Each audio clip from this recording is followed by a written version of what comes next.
Welcome to the Calexico City Council, Calexico Redevelopment Successor Agency, Calexico Financing Authority Planning Commission meeting. Call to order at 6:39 p.m. Roll call, Madam Clerk. Present. Legaspi. Present. Councilmember Thalinda. Here. Councilmember Marquez. Present. Councilmember Calderon. Present. We have quorum. Okay, can we please stand for the Pledge of Allegiance?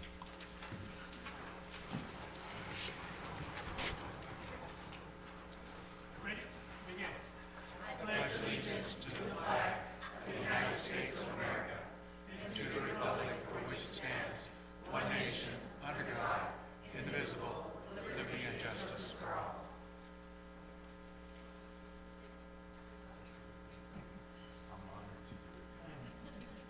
City of Calexico, mission statement.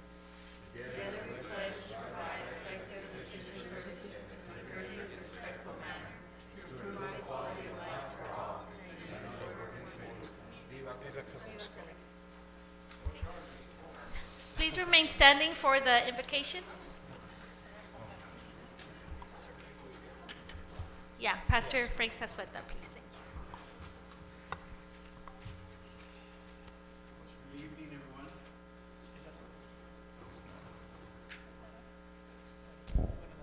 Good evening. Sorry about that. I just don't want to face my back towards you. Well, first of all, I just want to say thank you for the opportunity to come and pray, not only for the council, but for the citizens of Calexico. I'm Pastor Frank Sassueta. I was raised here in this city. I love this city. And now I pastor here in this city. And I just want you to know that Christ Community Church here in Calexico prays regularly for not only the council, but the citizens of this community. We love this community. And I want to read something for you. God had commanded Moses to pray for the people. And this is what he told them. The Lord bless you and keep you. In other words, guard the people. He was praying that God would guard the people of the community, that God's grace would be upon them all and keep them safe. He says, the Lord make his face to shine upon you. That means that pray that people would understand that God is always present, that God would realize that all you need to do is just say the word and God is there. We serve a God who hears. Amen. It says, and be gracious to you. The Lord lift up his countenance upon you and give you peace. In other words, favor and peace. Life is tough, is it not? We face difficulties, trials in our lives, in our city, in our communities. But God wants you to know that he is the God of peace. He's the one that gives us the peace that surpasses all understanding in the middle of our trials. And so tonight I want to pray not only for our council, but for the community, including those who are in the womb. Amen. Let's pray.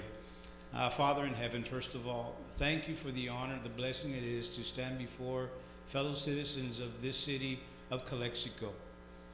And God, to be able to lift them up before your throne of grace and ask, God, that truly your face would truly shine upon them, Lord, that they would know that you are always present, that you would guard their hearts and minds, Lord, in difficult times. And God, that you would bless not only the council, but the community as well. And God, bless this meeting tonight. Give those wisdom, Lord God, that lead us, Lord. And God, that whatever you would have for this city, that they would discuss it, Lord, and do it in accordance to your purpose and will. We ask this in Jesus' name. Amen. Amen. God bless you all. Thank you. Thank you. Please be seated. Closed session announcements. Thank you, Mayor. Two items. One, I just want to report for the record that Councilmember Thalinda did arrive at 6:18 to close session. And then two, we did not complete closed session. As such, we'll need to return to closed session at the end of the meeting. Thank you. Okay, thank you. Move on to approval of the agenda. Do we have a motion to approve? I'll make the motion. Second. Second. Roll call, Madam Clerk. Mayor Naricumbo. Yes. Mayor Pro Tem Legaspi. Yes. Councilmember Thalinda. Yes. Councilmember Marquez. Yes. Councilmember Calderon. Yes. Okay, thank you. Do we have any announcements? No? Okay, we'll move over to public comment. This is a time for the public to address City Council on items not appearing on the agenda that are within the subject matter jurisdiction of the City Council. The city clerk will recognize you. You come to the microphone, please state your name and place of residence for the record. Please note that it is unlawful to disturb or delay the council meeting with personal slanderous remarks. Group commenters may be requested to limit their comments to 15 minutes. The City Council is prohibited by state law from taking action or discussing items not included on the printed agenda. If the item you wish to comment on is on the public portion of the agenda, we will take your comment when we get to the item on the agenda. Please direct your questions and comments to the City Council. The Mayor and City Council reserve the right to adjust this time limit based upon the number of speakers who may wish to address the Mayor and the City Council. Thank you. Okay, thank you. Public comment is limited to a maximum of 30 minutes in its initial portion. If there is additional time required for public comment, they will be heard towards the end of the meeting after the discussion and potential action items. It is now 6:45 p.m. We will end public comment at 7:15 p.m. Madam Clerk, do we have public comment? Yes. Mike's not working. I will call.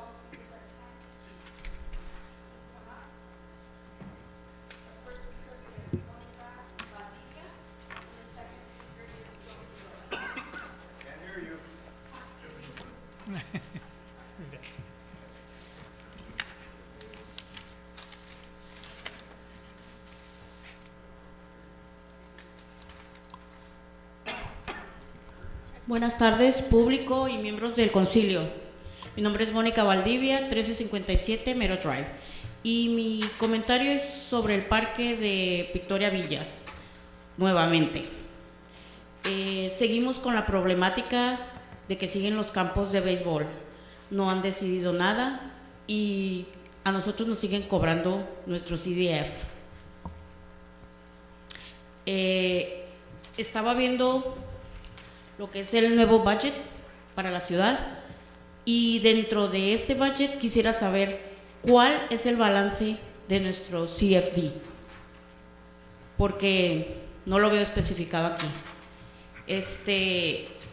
Quiero que eso sea resuelto, cada vez es una problemática más. Yo vivo contra esquina del parque y está invadido de carros todo el tiempo. Policía, pues no hay, porque llega a pasar una patrulla.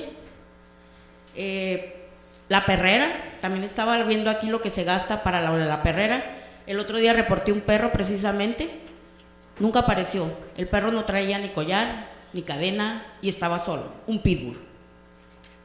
Tengo niños chicos en un parque, nunca llegó. No llegó policía, no llegó perrera. Los campos invadidos de gente que no son de mi comunidad.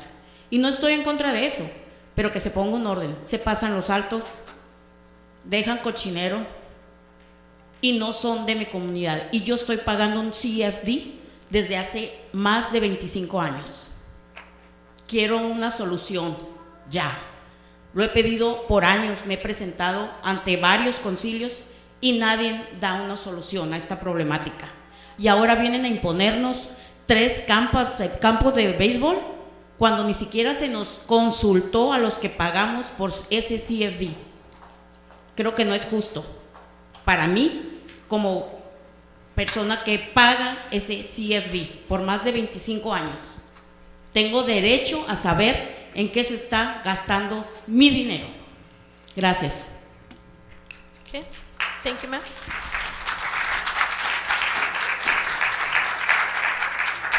Joe Vendiola and Olga Corral.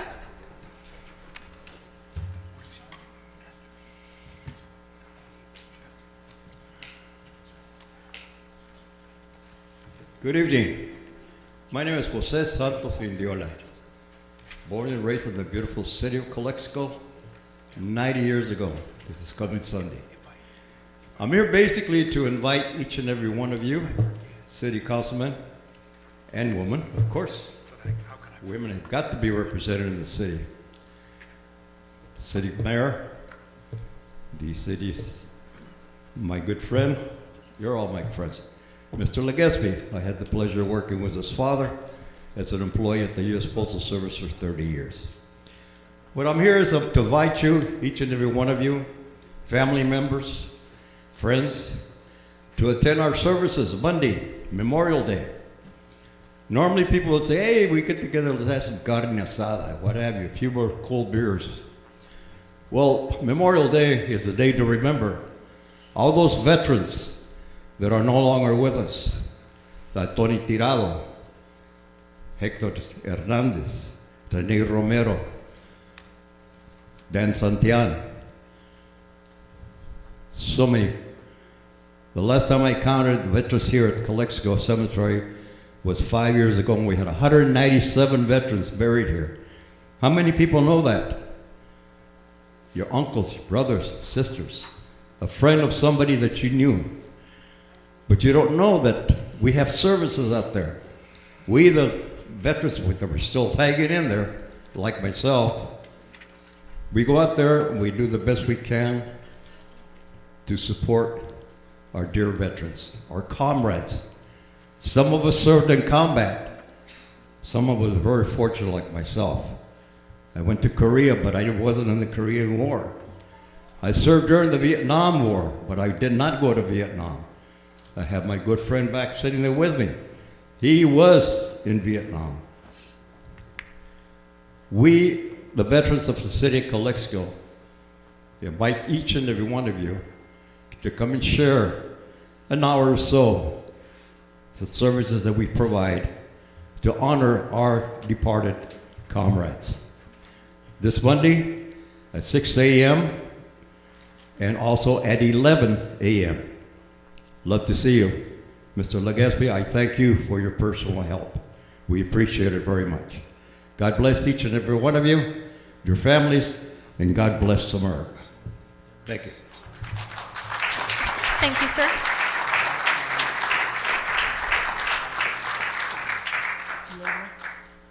Olga Corral and Yolanda Cunningham. Before they come up, our city manager has a comment that he's going to make to the vets. He's leaving. Mr. Vendola, he's leaving. Mr. Vendiola, can you please hold on? No, No. greetings. I was just reminded, as you get to be 9 years of age, you have a tendency to forget a few things. That's my excuse. Joe, the Yes, city, sir. city manager's going to make a Well, comment. what I've learned is that begins at 73. Mr. Rick, I had the pleasure of meeting Mr. Rick just a week or so ago. Yeah. And right away, out of the kindness of his heart, he gave us a beautiful donation. And Mr. Legaspi was another beautiful person that matched Mr. Rick's donation. Well, I challenge the rest of the city council people to match these two city council people. well. Yes, Rick, go ahead, I'm sorry. No, I'm pleased to report that the council has authorized me to make a grant to you in the tune of $500. Thank you, thank you. God bless you. Thank you, each and every one of you. Thank you. Because what you do is a public service and to honor veterans, and it's on behalf of the council, I just want to, Thank you, I Rick. didn't want you to leave the room without knowing you have $500 more than you had. Fantastic. Okay. Looking better. I can get a new car now, maybe. No, I can't, but Robinson Ford doesn't exist anymore. Arnold, my former, he has a few words to say. Yeah, my name's Arnold Brown. I'm born and raised in Calexico. Served in Vietnam, U.S. Marine Corps.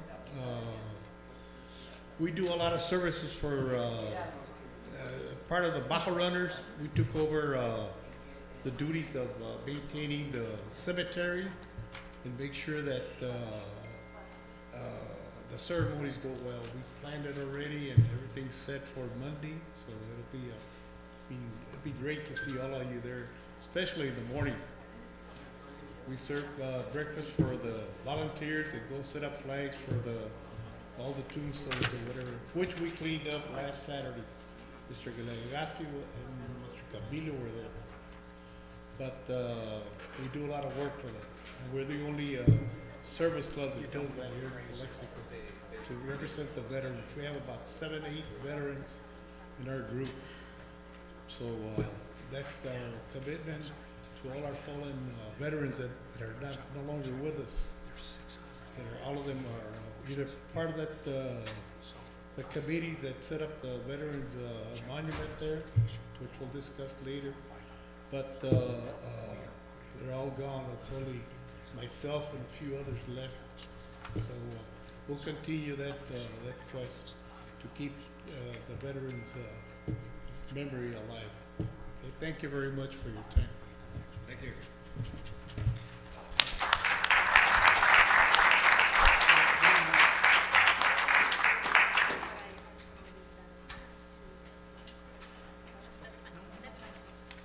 Olga Corral. No.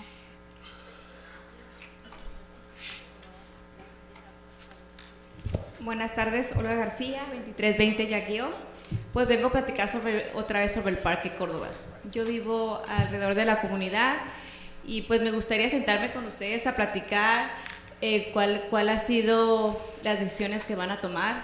La verdad siento que ustedes como administradores tienen que sentarse con nosotros a tomar decisiones juntos y no tomarlas ustedes por sí solos. Yo he estado envuelta en lo del parque desde años atrás y nunca se nos dijo que iban a haber 3 canchas de básquetbol. Como les dije la vez pasada que estuve aquí enfrente, ahorita aquí me acompaña un vecinito mío que es parte de los niños que se junta con mis hijos a jugar básquetbol en la calle. Ahora lo que hice, como están los departamentos a un lado de mi casa, es peligroso para que ellos junten. Ahora junto todo, hago un carpool y me llevo a los niños a jugar a la calle Segunda. Y dije, no es justo que teniendo en la esquina un parque y no podemos utilizarlo. Se olvidaron de los jóvenes. Los jóvenes necesitan botar una pelota y jugar juntos en una cancha de básquetbol. ¿Qué quieren? Que nuestros jóvenes estén en las calles grafiteando. Necesitamos ayuda y ustedes saben, hemos crecido nuestros niños juntos y ahorita no sé dónde meterlos a jugar. Gracias al Departamento de Recreación que tiene las clínicas de básquetbol y ahí estamos. Pero es alguna vez a la semana y ahí estamos sábados y domingos. Pero nuestros niños que necesitan estar afuera jugando como niños, no adentro estando todo el día. Entonces yo les pido, ustedes son papás y muchos de ustedes tienen niños chiquitos y trabajan para nuestro distrito. Ayúdenos, necesitamos, yo la verdad me preocupa la inseguridad y no del parque, hay más parques en toda la ciudad y ahorita vayan, está retacado. Yo enfrente de mi casa hasta me bloquean el driveway. Entonces yo les pido, no quedamos en eso, nunca quedamos 3 parques. Vamos a ser equitativos y vamos a trabajar juntos. Gracias.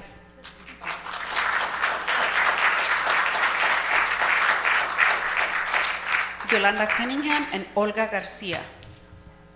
Buenas noches, mi nombre es Yolanda Cunningham y vivo en el 1901 de la calle Fillmore. Bueno, nosotros venimos con mucho entusiasmo a escuchar un resultado de lo que hemos esperado por más de 20 años y muchos de nuestros vecinos, estoy muy contenta porque parte de nuestra comunidad está aquí, de los que no están, pues nosotros estamos en representación de ellos.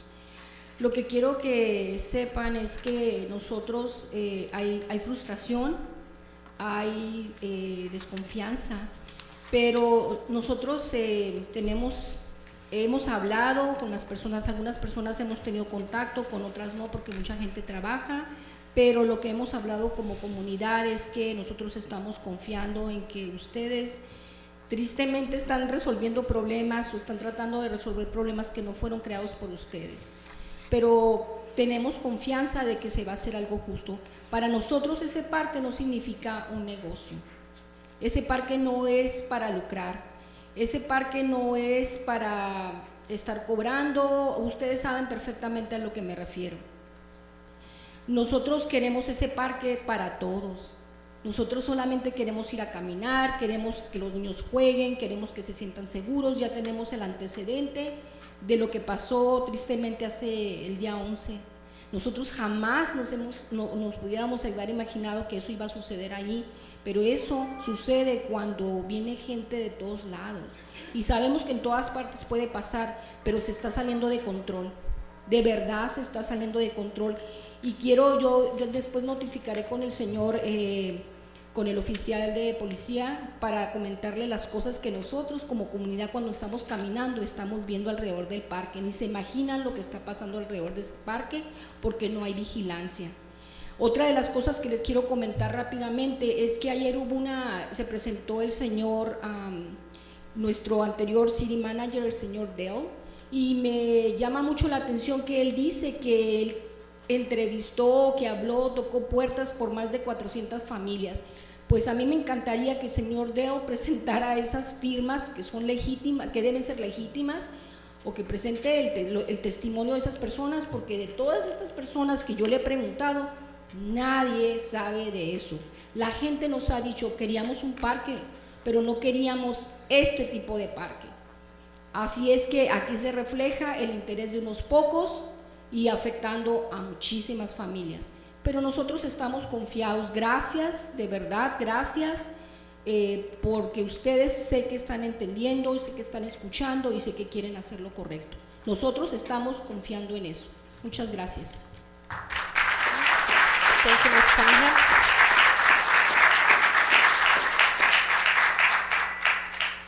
Olga Garcia, Supervisor Escobar,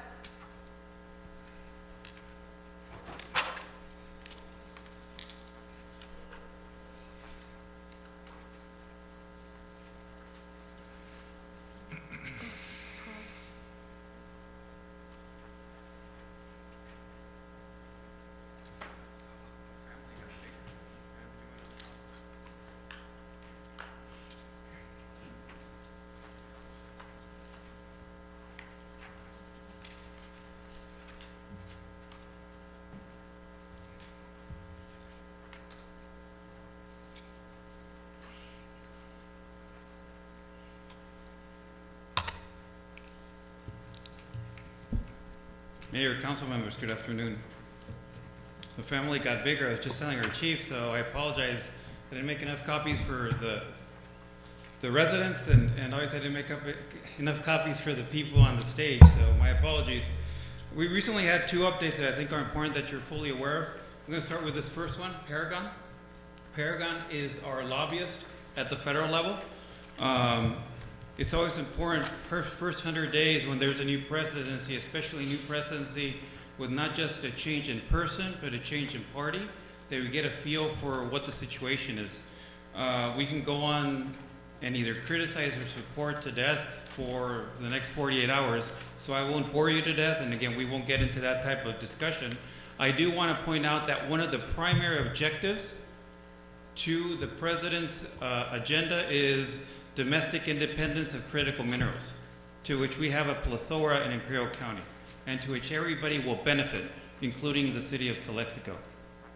We will be having a trip, we'll be taking a trip, an advocacy trip to Washington, D.C. the week after next, where one of the primary objectives, because besides the atypical objectives, funding for the Salton Sea, funding for the new river, support for all of our environmental issues, all of our business development or economic development issues, one of the primary bargaining chips that we have is critical minerals, specifically lithium valley. So that's something I wanted to point out to you. Our debt, and again, this is a nonpartisan issue, our debt is close to $38 trillion. Do the math on that. $38 trillion in debt. That is our US debt. Let it sink in. Eventually, we're going to have to pay taxes. The poor get poor, the rich get richer, and the middle class pays the taxes. That's how it's always been. The next item, and again, I will make copies at the next meeting and have them in the back because I think it's important that everybody's fully aware, is the progress that we've had on our ports of entry. A port of entry, Calexico West, vehicular port of entry is finalized as of last year. I just crossed the border today, and there were 5 lanes closed. If you can remember, our previous Calexico West port of entry had 10 lanes. Today we had 11. So is that helping traffic out? No. I will have a meeting with our port director, who is a wonderful person. I'm sure we'll be able to iron things out, but I think the answer is going to be, and I want to speak for him, for Mr. Casa, but I'm pretty sure the answer is going to be lack of staffing. If we had the staffing available, we'd staff it appropriately with 16 lanes. But again, I just crossed today and there were 11 lanes open. As you continue to flip through the pages, you're going to see the project for the Calexico West pedestrian port of entry, which will be starting very soon. And the timetable for finalizing is December of 2028, if I remember correctly. Again, I don't want to spend too much time flipping the pages because I don't want to take too much time from your meeting and from business. But again, that's a very important project for downtown Calexico. It will hopefully be an economic detonator for downtown Calexico. First, Second, and Third Street desperately need some sort of economic push, and I'm hoping this, along with the transit center, will definitely give it a push in the right direction. With that, I leave you in the next 2 weeks, I believe. We have, or we will be agendizing a presentation by Imperial County Public Works, where the roadmap and the 3-year plan will be presented to all of you and to the city of Calexico for all the neighboring county roads that desperately need servicing. Some have been serviced, others desperately need servicing. But again, that will be a report coming up. If you need any other reports or any other updates, I'm happy to talk to Mr. Daniels or Ronnie and come back and give you any report that is needed. The 2-on-2s have already started. I believe Mayor and Mayor Pro Tem already had a 2-on-2 with specific county agencies, Public Works, Planning, Public Health, etc. And I'm hoping to get the other 3 council members soon scheduled on these Zoom calls that are very important so we can continue collaboration between the City of Calexico and the County of Imperial. With that, Mayor, I'm done. Any questions? Thank you, sir. Thank you. No more comments. Okay. City Manager's report. Yes, Madam Mayor, members of the council. There's more than a couple things I want to report on. First of all, I have been studying the Cordova Park issue for months. And I've waded through a number of people who have provided me with a great deal of information. And I think I'm at about nearly 200 documents that have had to have been reviewed. And there's a consistent pattern that has shown up. First of all, the developer proposed a park this big. Now, you're going to have to use my hand puppet graphics here. A park this big. And it was going to include a softball field, basketball courts, and I think a splash pad, and there might have been some other improvements. In about 2016 to 2018, the city council at the time approved a park this big, which had 3 baseball fields and not much else. Well, there was a soccer field that was built. That decision was flawed. That decision did not include following the proper procedures for making that decision. For example, if a softball game was held, that there might be 15 cars or 15 parking spaces needed for this small park. If you take a look at Cordova Park as it's mostly built today, and because you have field lights, you can do 2 games a day. But on those 3 fields, you would basically have 12 teams playing in an evening. If each team includes 15 players and maybe 5 to 10 parents, friends, whatever, you need over 90 parking spaces to handle that.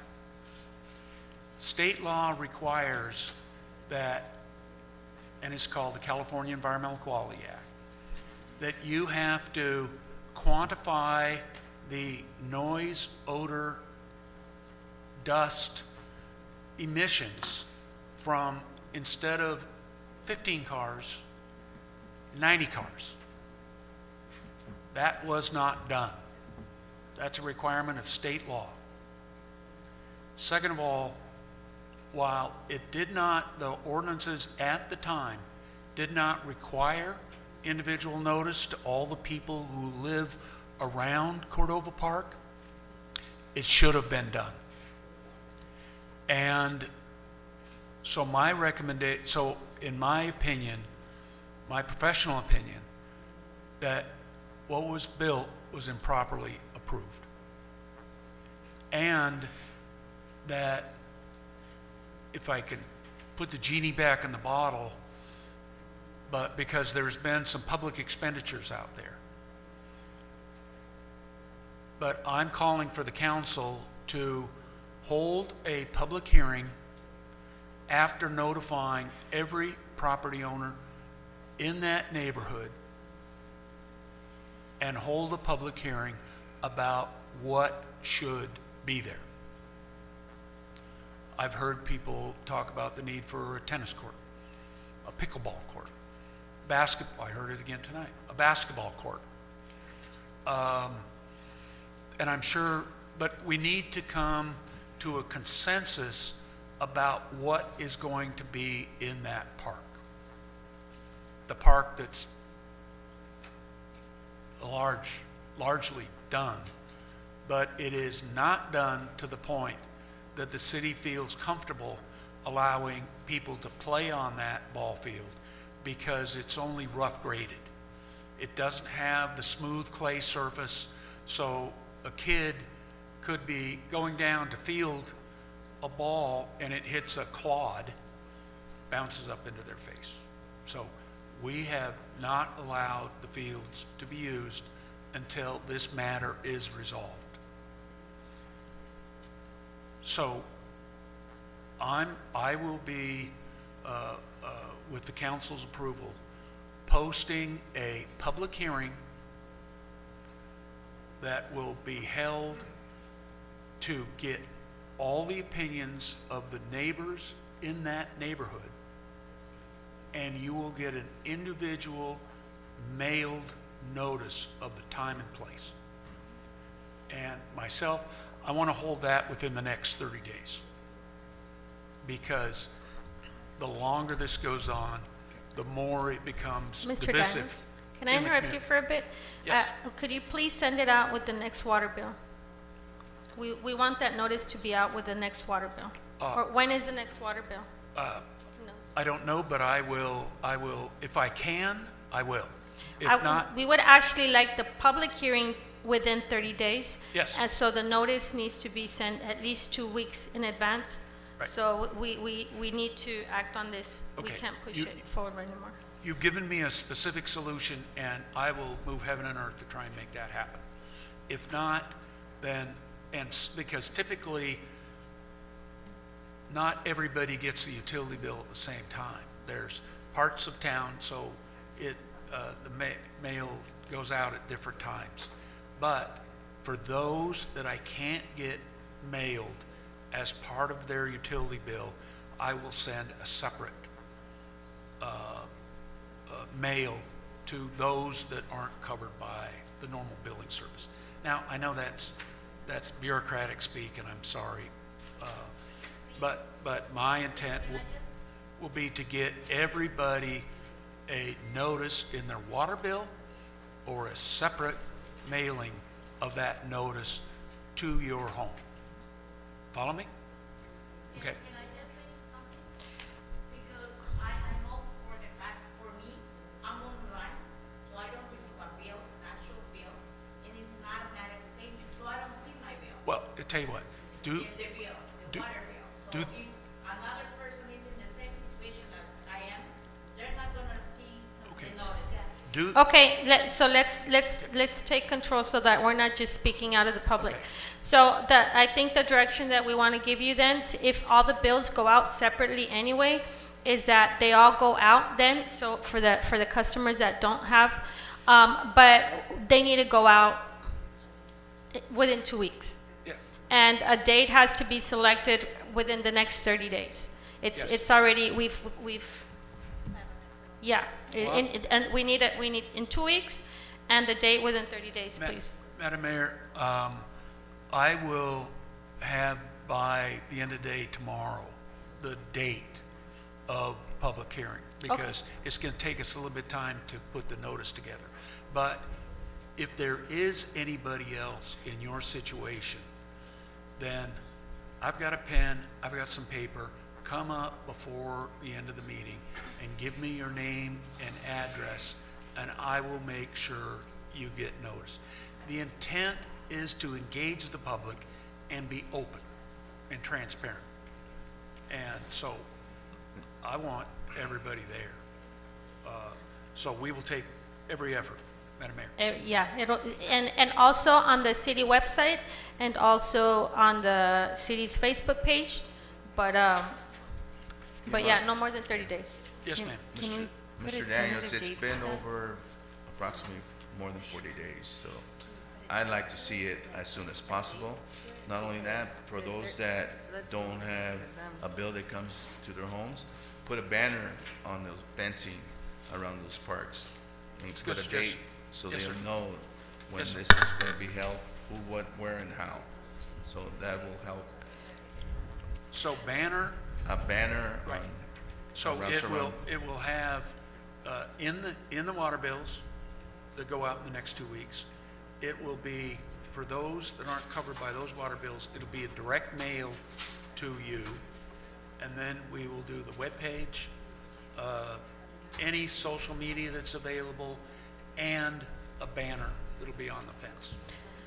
The only concern I have is that we're already going into the vacation months.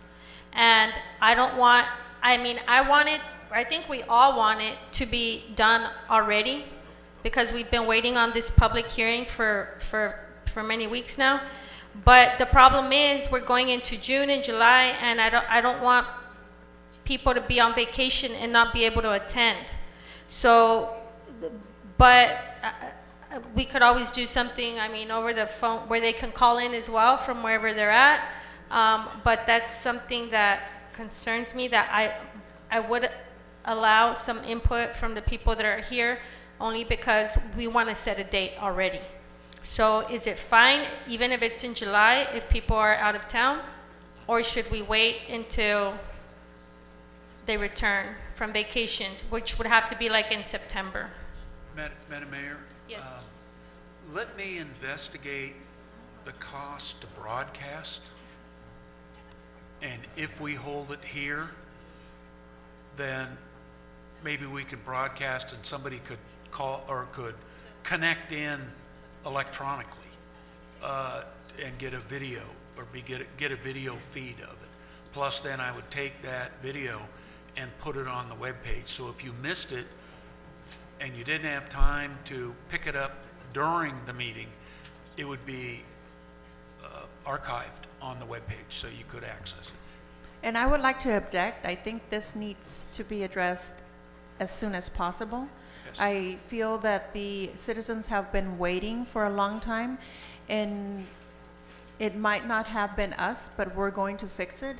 And I feel that we owe it to everyone to have this done as soon as possible. So 30 days to me seems like a long time. 2 weeks seems more appropriate.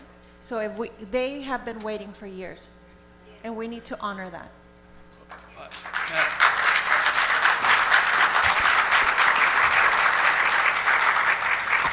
Madam Counselor, I too want to see this resolved as quickly as possible.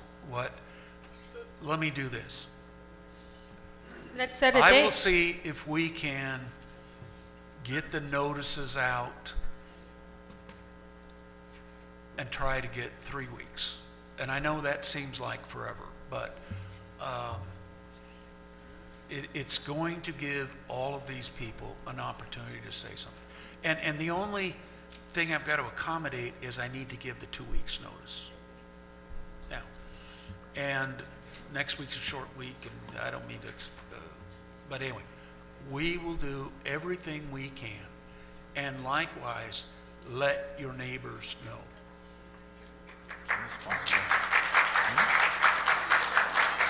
As soon as possible. Whatever the 2 weeks. Okay, let's set the public hearing for June 11th. Is it the 4th?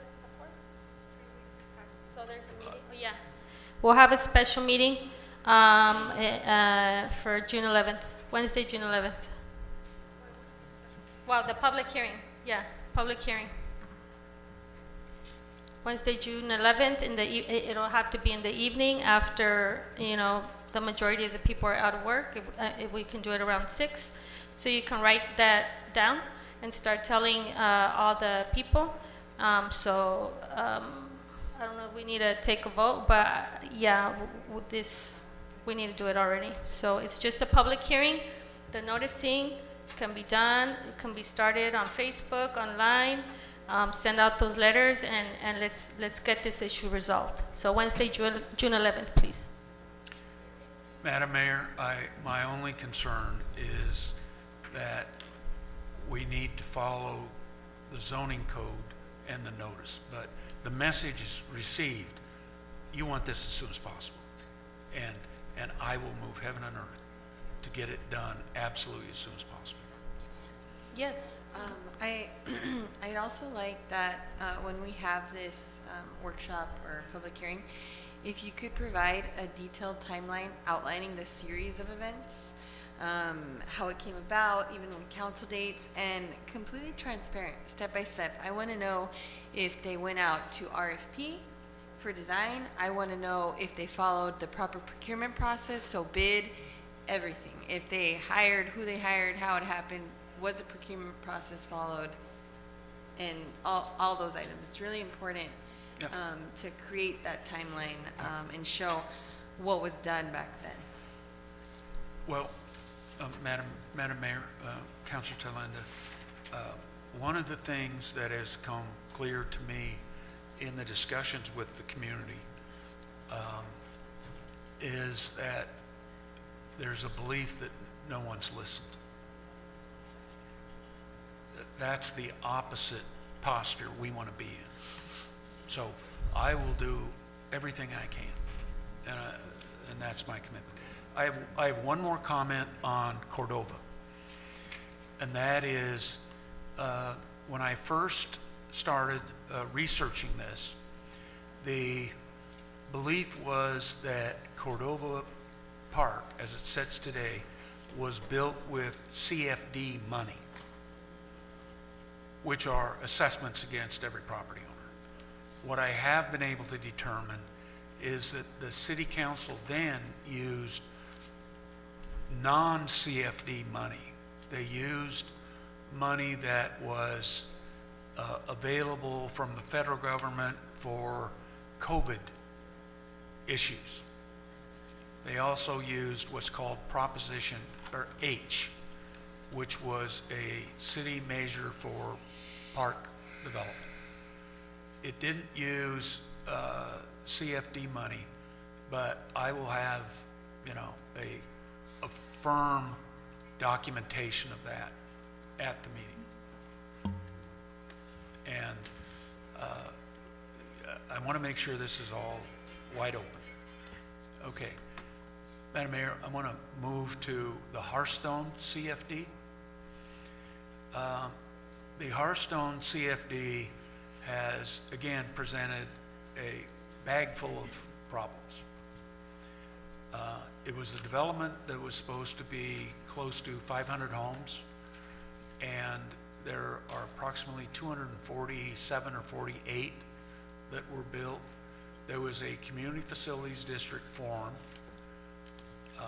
and the city sold $14.7 million to pay for improvements and maintenance of that property.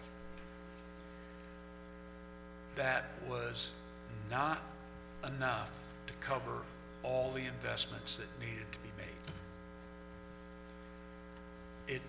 It didn't even cover the first phase because your main entrance has not been built. So therefore, you are forced to use a construction entrance that has been there since the beginning and is not adequate. So what we found is that because the money went from the bondholders gave the trustee, which is U.S. Bank, the money, they got stock certificates. And it's regulated by the Securities and Exchange Commission.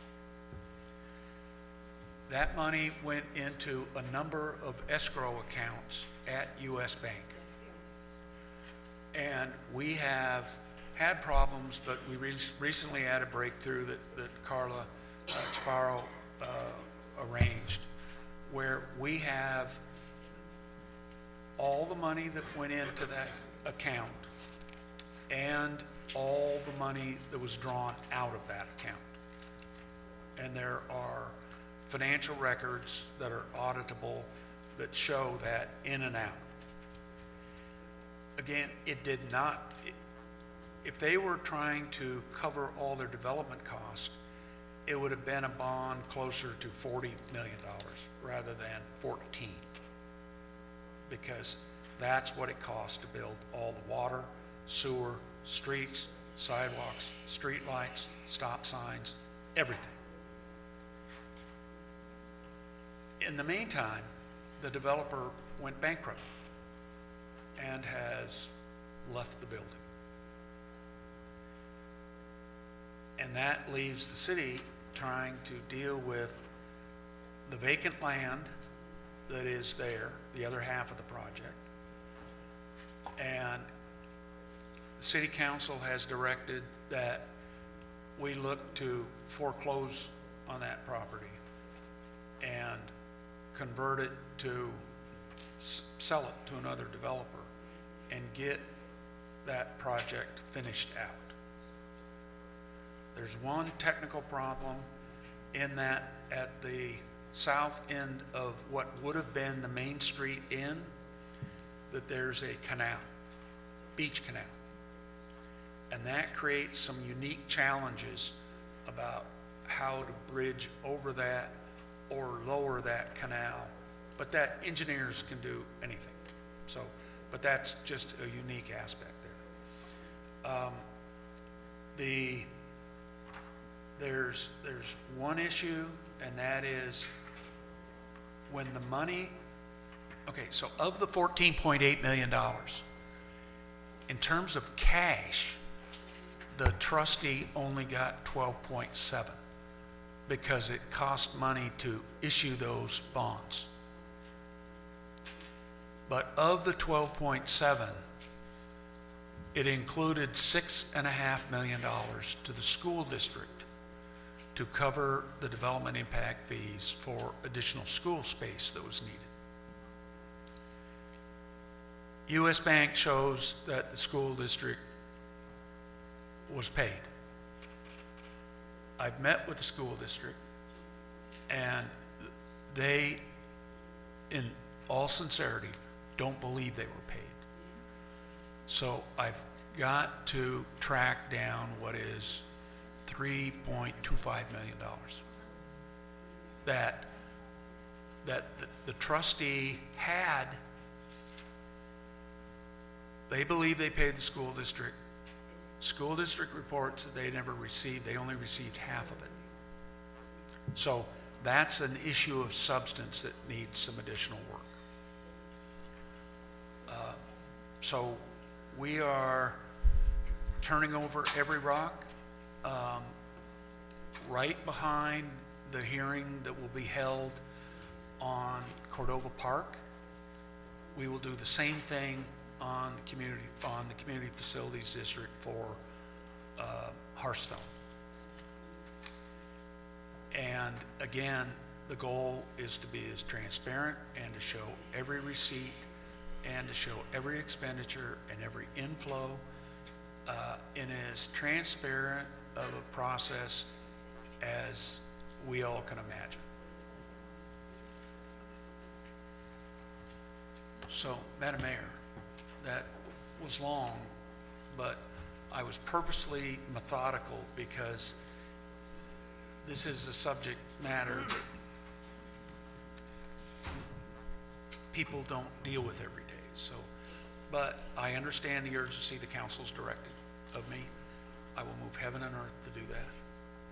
And you'll be getting a mail from me soon. And if anybody has any questions that you think of on the way home, that you have questions at all, I'm at City Hall.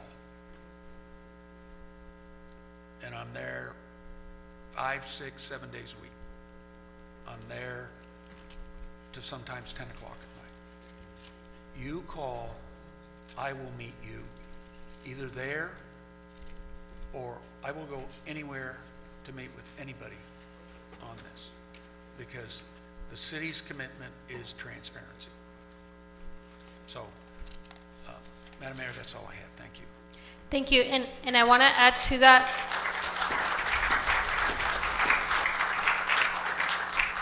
Right now, we're going to go to city council comments, but I want to add to that because I believe it's important that everybody knows now that we went to a conference, the planning director and myself, and one of the things that we realized that in order for a city to grow, these developers and these retailers and everybody that you know, and everything that we want for our city, there needs to be infrastructure. They're requiring infrastructure.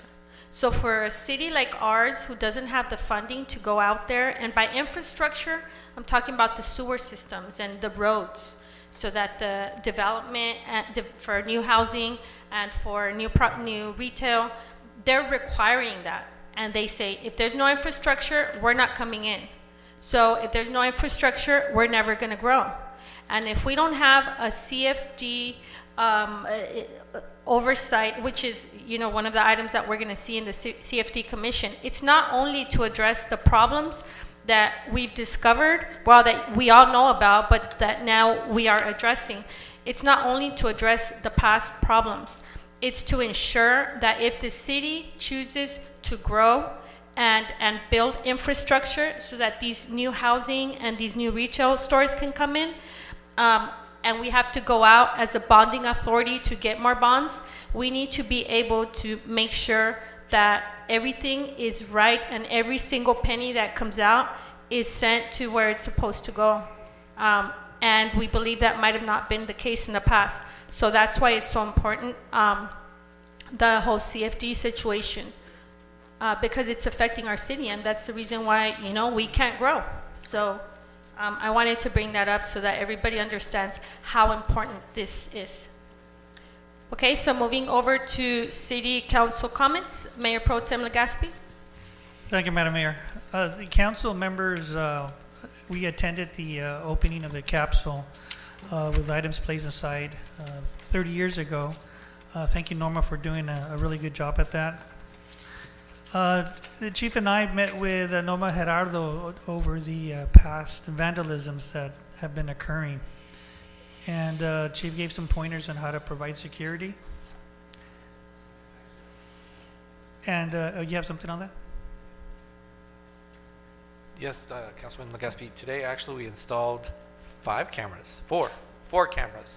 So nice. We're trying out a new system called Verkada, which is the school district has.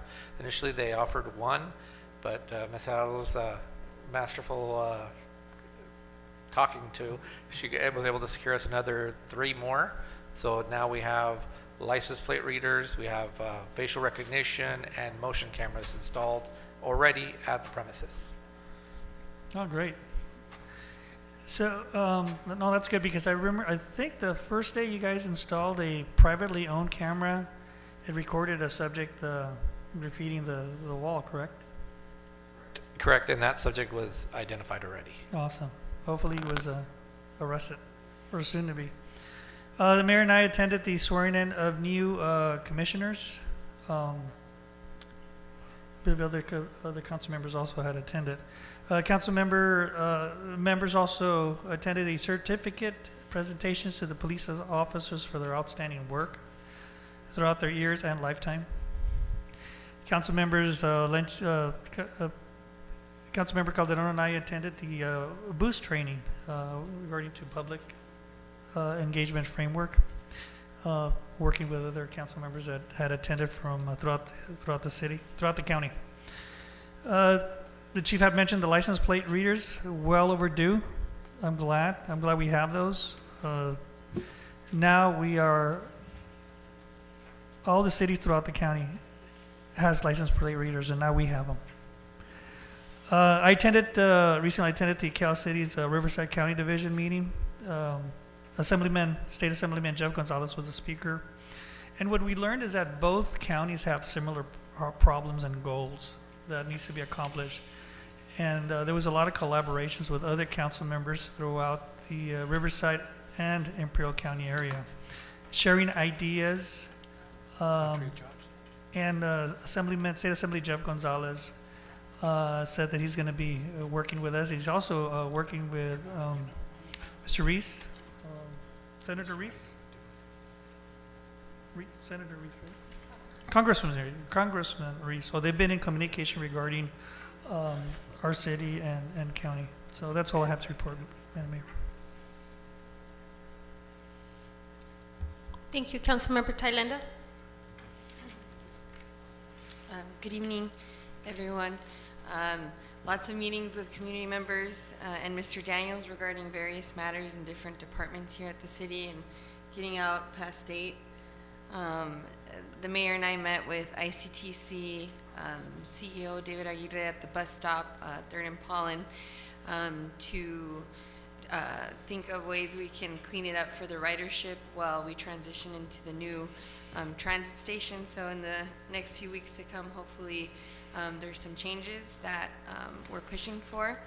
I had the opportunity to meet with Congressman Reese's office to discuss priority projects along with the mayor and city manager in regards to transportation. The mayor and I also met with Caltrans representatives and ICTC reps to support our project at a separate meeting. Our projects are priority projects for transportation, so that we have more of a possibility to get funding from the state. Also had the opportunity to attend and participate in the time capsule event, which was awesome and a lot of fun to experience. Also, congrats to all the police officers during their award ceremony. I didn't get to attend, but I did send a representative, and I'm very thankful that you allowed him to take part in it. It meant a lot. That's all I have to report. Thank you. Thank you, Councilmember Marquez. Good evening. So since our last meeting, I attended the City of Calexico celebration and opening of the time capsule. It was really motivating to see members of the community and city officials come together to celebrate that. I want to thank Norma for all the hard work and all the city employees who participated or made that possible as well. They had awesome performance and a lot of dancing.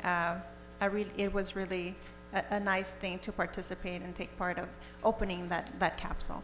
I had the pleasure to work alongside the mayor in having a meeting with one of our sporting associations, and we discussed the much-needed summer league, making sure that we're taking care of our maintenance in our parks, and also we spoke about fees that are currently being paid and how we, the city and citizens, can help this organization and many others.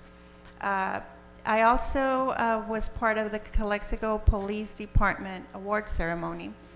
And they honored the 2023-2024 Officer of the Year and Rookie of the Year for 2024. I think this was a well-deserved, and we need to continue honoring those who protect our city. Once again, thank you to all the police officers. And then we also were invited to participate in the 66th annual award reception at San Diego State University. As an educator, I deeply believe in the power of education and the potential of how this will shape the future generations, making sure that we are bringing progress to our community, developing our students and as professionals, and how in turn this will help our city thrive. And that's all that I have to report at this time. Thank you. Thank you. Councilmember Calderon. Thank you, Madam Mayor, and good evening, everyone, and thank you for joining us. I also attended the council opening, of the capsule opening, along with Mr. Legaspi and Ms. Marcus. And it was a great event. There was a lot of people present, even though it was really hot. But I also want to take the time to thank Ms. Gerardo and the performers. I mean, we had little girls performing, elderly, well, not elderly, women out there performing. And also the things that came out of that capsule were interesting. I mean, some of them were in good shape. We were able to read some of the letters and so forth. And again, we should do it again, and maybe in 30 years from now, they can do the same thing and see what was happening in 2025. So again, thank you, Ms. Gerardo, and thank your staff for the coordination of that program. On 5/14, I also attended the Commissioner's Sermon. Once again, I want to thank all the volunteers for their time. I know it's a hard job, but without you, this city cannot go forward. And also attended the police award that was held in this City Hall. Congratulations to all the recipients and the awards. Even our chief got recognized, and that shows volumes of your leadership. So, and last but not least, I also attended the training with Mr. Legaspi at our library, which was good. We were able to collaborate with a lot of city councils from other cities and also from the counties. And mental health, was it? Mental health department? Yes. Yeah, so we got a lot of ideas, a lot of contacts, and hopefully we'll continue that collaboration with them. And that's all I have. Thank you, Councilmember Calderon.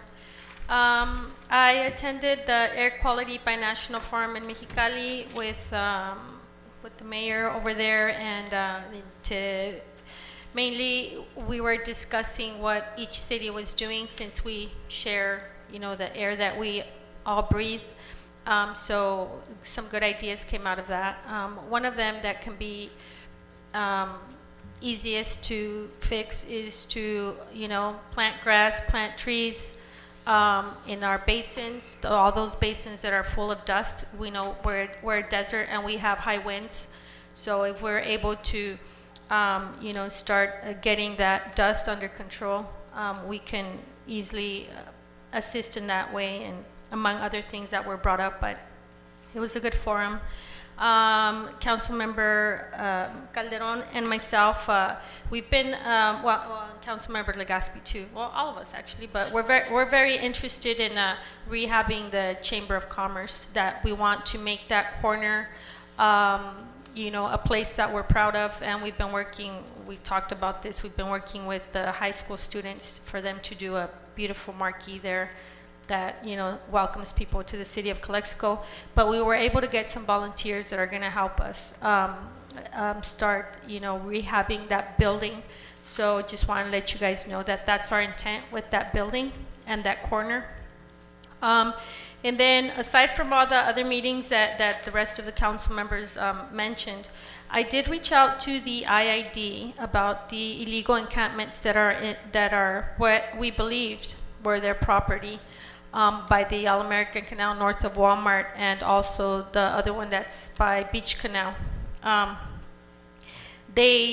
want to say publicly, I reached out to Director Eugenio. She immediately put me in contact with their supervisor claims and investigation, who came back to us as well, responded really quick. And so just so we know, and I want to say it in public because I have been calling out the IID in public, so I also want to say the response in public. both properties do not belong to the IID. They only have an easement and a right-of-way. So the one on the canal, I'll pass on over to you who the owners are, but we need to reach out, their private properties, so that we can take care of those illegal encampments. So the IID was very fast in responding, and they pretty much gave me the parcel numbers, the owners, where they're located, so now the ball's in our court. And that's all I have. Okay, so moving on to consent agenda. Do we have any public comment? No, we don't. Okay, do we have motion to approve? So moved. Second? Okay, second by Councilmember Marquez. Roll call? Mayor Noricumbo, Yes. Mayor Pro Tem Legaspi, Yes. Councilmember Thailenda, Yes. Councilmember Marquez, Yes. Councilmember Calderon. Yes. Motion passes. Okay, moving over to discussion and potential action items. Do we have any public comment?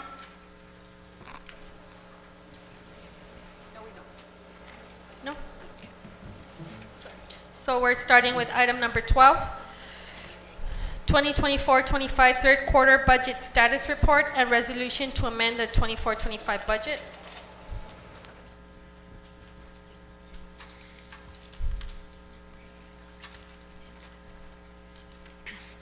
Good evening, Honorable Mayor, council members, and members of the public.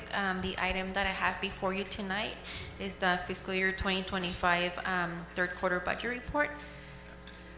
And also I want to inform everyone that Ms. Sanchez here will be providing consecutive translation services for the duration of the presentation. So as I speak, she'll be translating.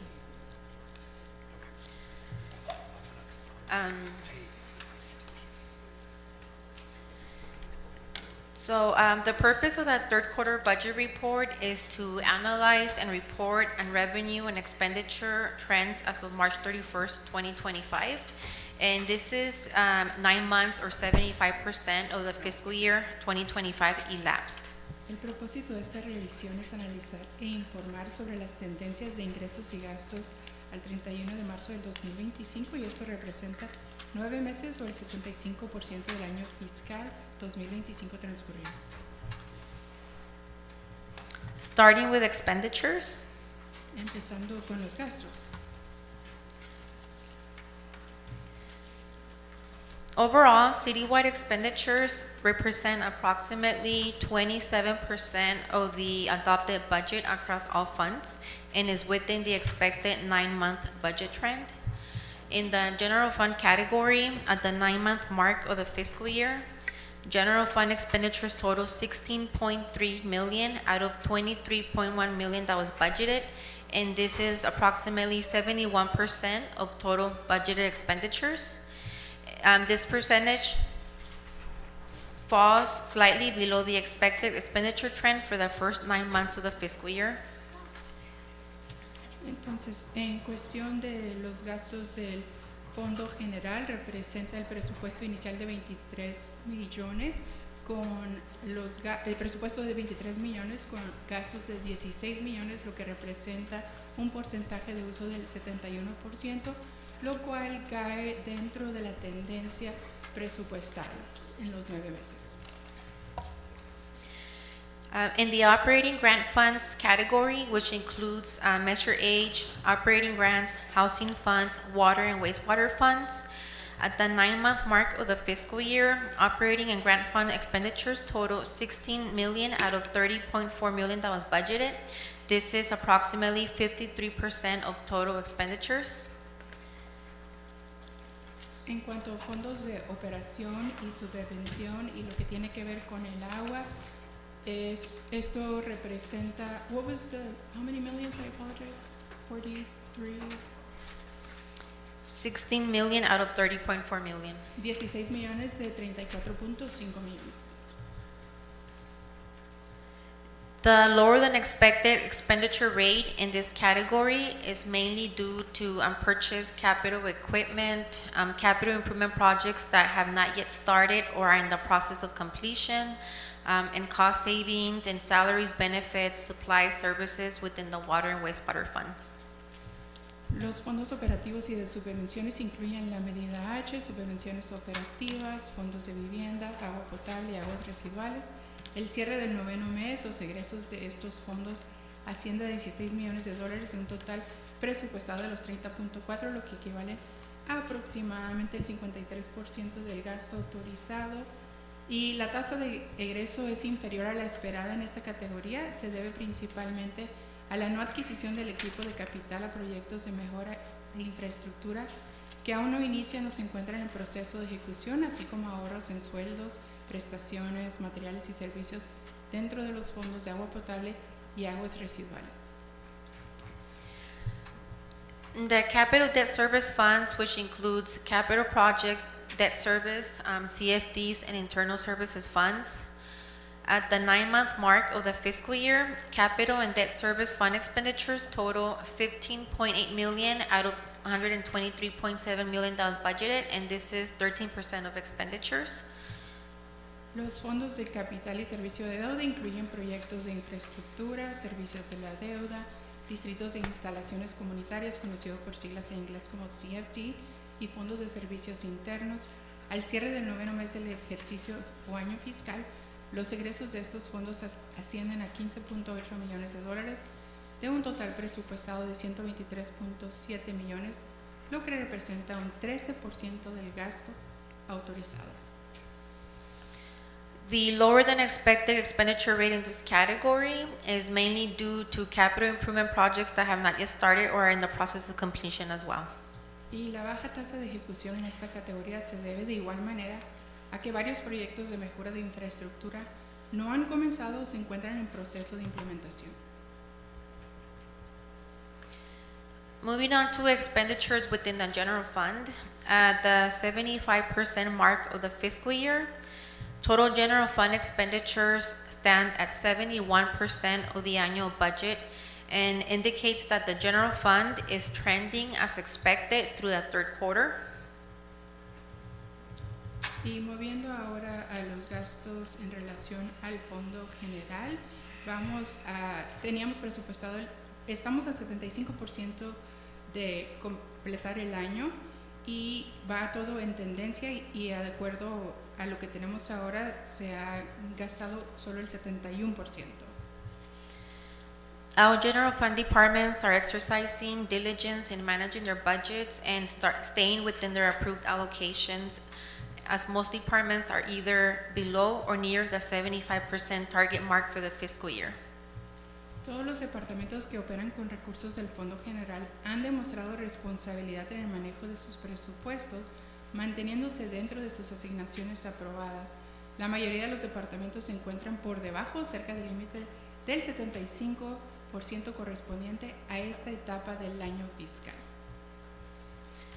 The fire department is slightly over budget at 78%, mainly due to higher than anticipated overtime costs.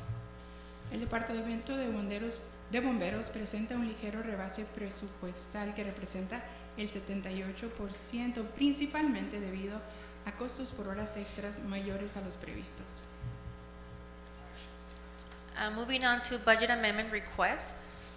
Y procediendo a solicitudes de modificación presupuestal.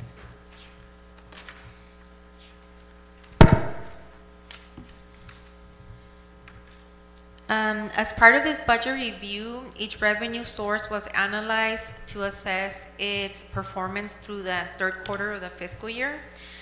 Based on this review analysis, the following revenue budget amendments are recommended. Como parte de esta revisión presupuestaria, se analizó cada fuente de ingresos para evaluar su desempeño hasta el tercer trimestre del año fiscal. Con base en esta revisión y análisis, se recomienda las siguientes enmiendas al presupuesto de ingresos. The first one is sales tax. As of December 2024, general fund revenues show a 2% increase over the prior year, which is below the 3% growth assumed in the budget. And so therefore, to mitigate this risk, sales tax projections have been reduced by $200,000, bringing them in line with prior year actuals.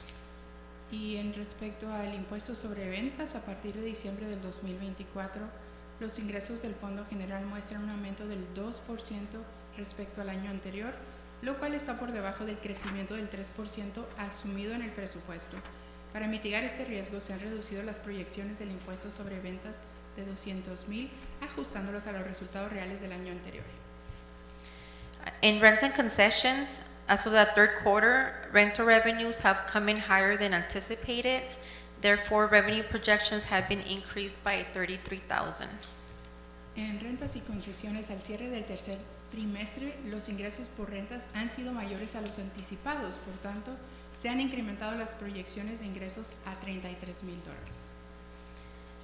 State BLF allocation, also as of the third quarter, property tax in lieu of vehicle license fee revenue has come in higher than anticipated as well.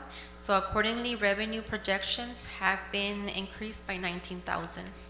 Ahora, con respecto a asignación estatal de la cuota de licencia de vehículos, conocido por siglas en inglés como BLF, al tercer trimestre, los ingresos por impuesto sobre la propiedad en lugar de la cuota de BLF ha superado las expectativas. En consecuencia, se han aumentado las proyecciones de ingresos a $19,000. And in police program revenues, the suspension of the downtown meter program along with lower than expected reimbursement has resulted in a combined reduction of 54,000 in revenue projections. Ahora, con respecto a ingresos de programas policiales, la suspensión del programa de parquímetros en el centro, junto con reembolsos menores a lo esperado, han resultado en una reducción combinada de $54,000 en las proyecciones de ingresos. Fire program revenues, recently increased federal and state ambulance reimbursement rates have resulted in a 418,000 increase to the revenue projection for this line item. Ingresos del programa de bomberos. Los recientes incrementos en las tasas de reembolso federales y estatales han resultado en un aumento de $418,000 en la proyección de ingresos para esta partida. In planning, engineering, and building program revenues, development-related revenues have declined, reflecting a slowdown in activity. As a result, a 153,000 budget reduction is proposed to align projections with year-to-date performance. Ingresos de los programas de planificación, ingeniería y construcción. Los ingresos relacionados con el desarrollo han disminuido, reflejando una desaceleración en la actividad. Como resultado, se propone una reducción presupuestaria de $153,000 para alinear las proyecciones con el desempeño acumulado del año. In public works, a minor increase of 10,000 is proposed to reflect year-to-date trends. En obras públicas se propone un aumento menor de $10,000 para reflejar las tendencias del año hasta la fecha. In recreation, a minor increase of 25,000 is proposed to reflect year-to-date trends. Con recreación se propone un aumento menor de $25,000 para reflejar las tendencias del año hasta la fecha. After incorporating all of the proposed revenue adjustments, the fiscal year 2025 general fund revenue projection has been increased by a total of 98,000, bringing the total amended revenue budget to 23,125,804. Después de incorporar todos los ajustes propuestos a los ingresos, la proyección de ingresos del Fondo General para el año fiscal 2025 se han incrementado en un total de $98,000, elevando el presupuesto total de ingresos enmendado a $23,125,804. Proposed expenditure updates. The following expenditure budget amendment is being recommended as well. Presupuestos de gastos vigente y las enmiendas que se proponen. Contribution to CFD 2013-1. The annual sales tax contribution to the Grand Plaza Community Facilities District, which is based on actual sales tax revenues, exceeded the amount that was budgeted for fiscal year 2025.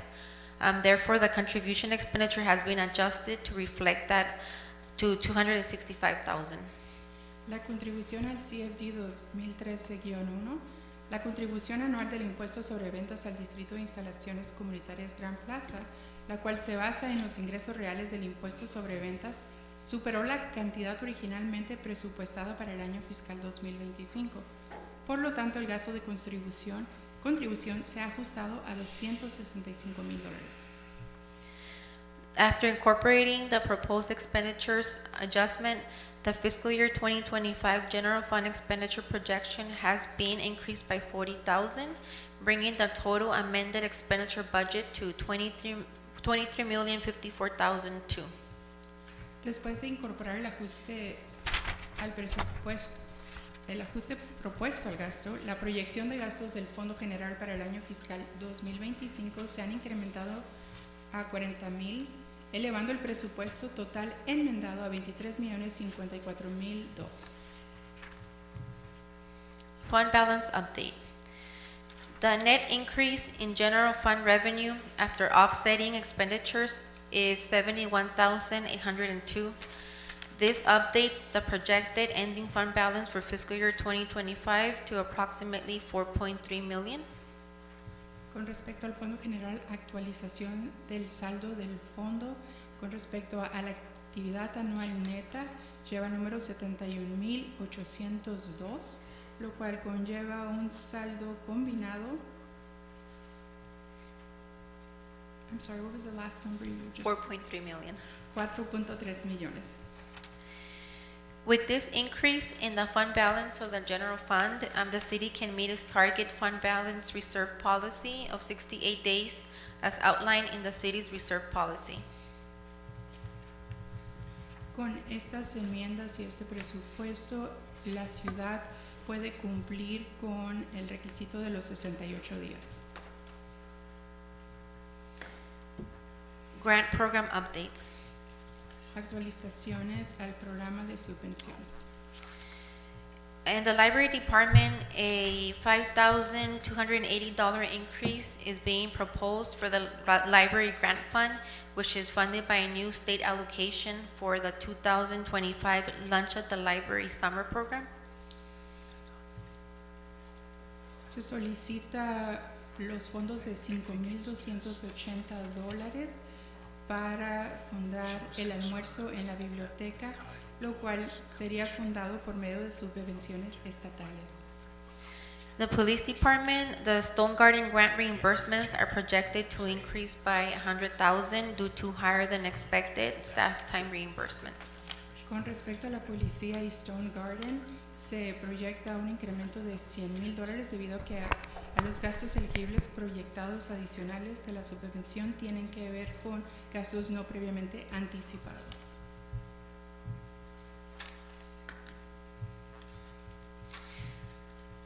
In conclusion, the general fund remains on track with the fiscal year 2025 adopted budget and is currently meeting its target fund balance reserve policy.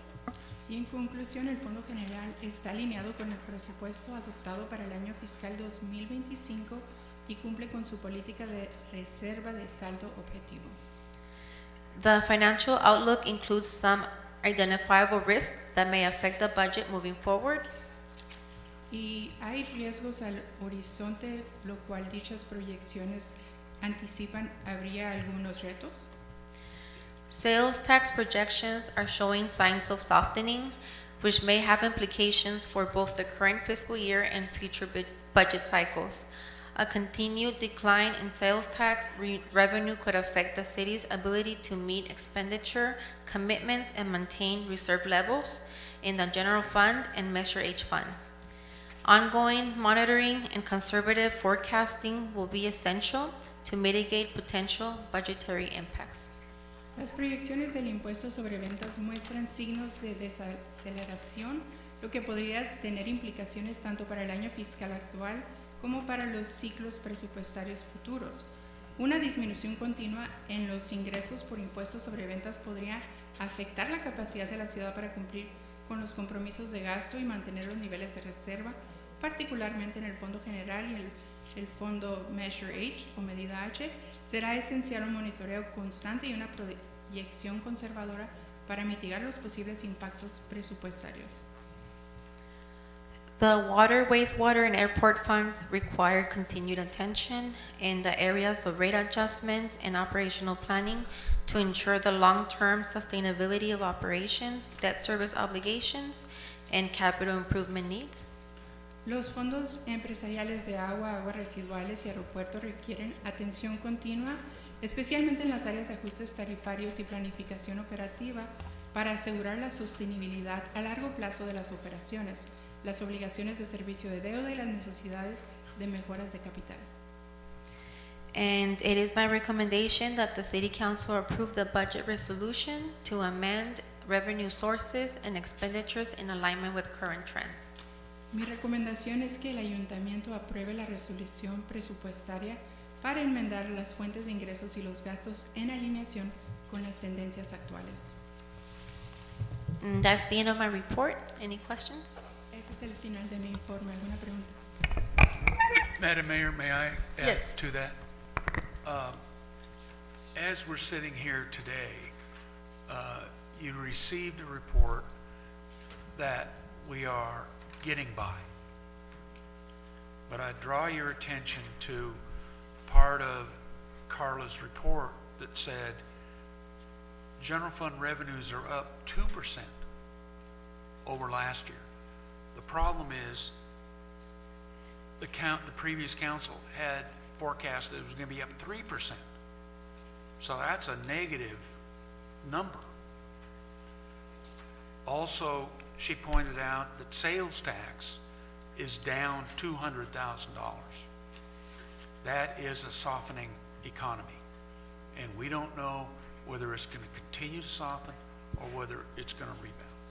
So it also pointed out $54,000 over on police. It also indicated that we were taking in $153,000 less in development charges. All of that at this point in time needs to be looked at with caution, and that we will be unlikely to increase expenditures in the upcoming year for new projects. I think salary adjustments are in serious jeopardy, and we are going to need to keep that balance between a declining revenue base and expenditures. We're going to have to monitor that very closely. So I just want to give you caution that as we enter the budget season, that there isn't a lot to work with, and our margin is about like this. Now, there are some cities that are incredibly well funded. They can make a mistake of $1 million, and it doesn't mean anything. We make a mistake of $10,000, and it's meaningful. So we need to manage very conservatively for the rest of this fiscal year and going into next fiscal year. So, thank you. I have a Thank you. question. Let's go in. Yeah, go. Let's You go can go in. right. So do you have any questions? Yes, I do. Councilman? I have a comment. And it's kind of like a repeated broken record. I keep going back to business license, and I've been doing it for the past, ever since I was appointed and then elected as council members. We have a lot of businesses out there that I'm aware of that are not paying their business license. What are we doing about that? I mean, I'm looking at our softening sales tax projection. City manager saying it's not great. What are we doing with these businesses that are not paying their businesses, their license? Yeah, Madam Mayor, Councilor Gaspi, the city has 1,400 active business licenses. Now, your ordinances require that every business conducting business in the city, whether they live here or not, or whether they're a contractor that is doing work inside the city, is required to have a business license. We have a list of, I believe, about 240? 260. 260, thank you. Of 260 businesses that have not renewed their business licenses. And they're active. What's that? And they're active right now. Well, I am sending out our code enforcement officers to go visit every one of those sites And if they do not have a business license and they are in operation, they violated the ordinance and will be cited. And that gives them 10 days to cure. After that, there's a fine that comes. It's not only getting the business license, but there's a fine that comes with it. Because we need to have a business license and enforce it, or if we don't need it, get rid of it. You can't ignore the requirement because it lessens the willingness to comply of all other businesses. And it leads to the kind of erosion of revenues that you see. And those are the revenues that we count on to fund fire and police, recreation, library. Those are the general fund revenues. So we are enhancing the enforcement procedures, and it's going to be a no-nonsense, straight up. If you're a business, you have to have it. If you don't have it, you're violating the city ordinance. Okay. Councilmember Thailenda? So, for the risks on the horizon, I've been asking since the summer for review of our fees. We have a lot of leakages going on in the business license department because we have some of the highest fees across the valley, so that doesn't incentivize people to come get their license. That incentivizes them to do work underground.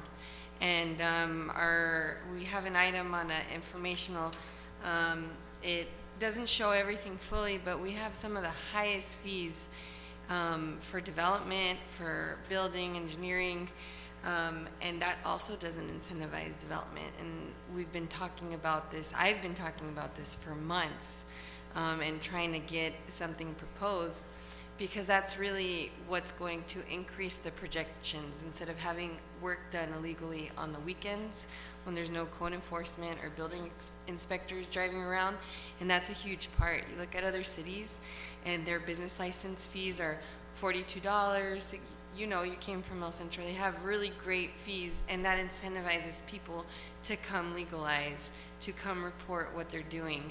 And to also want to obtain building permits or any other permits, grading permits. You don't see the illegal little curbs done to get into their properties because they're not pulling engineering permits. So we have a lot of leakages and they haven't been addressed, and these are easy things to address. And so, you know, we'll get to it. And I've been asking, you know, Mr. Daniels for these items to come before the council.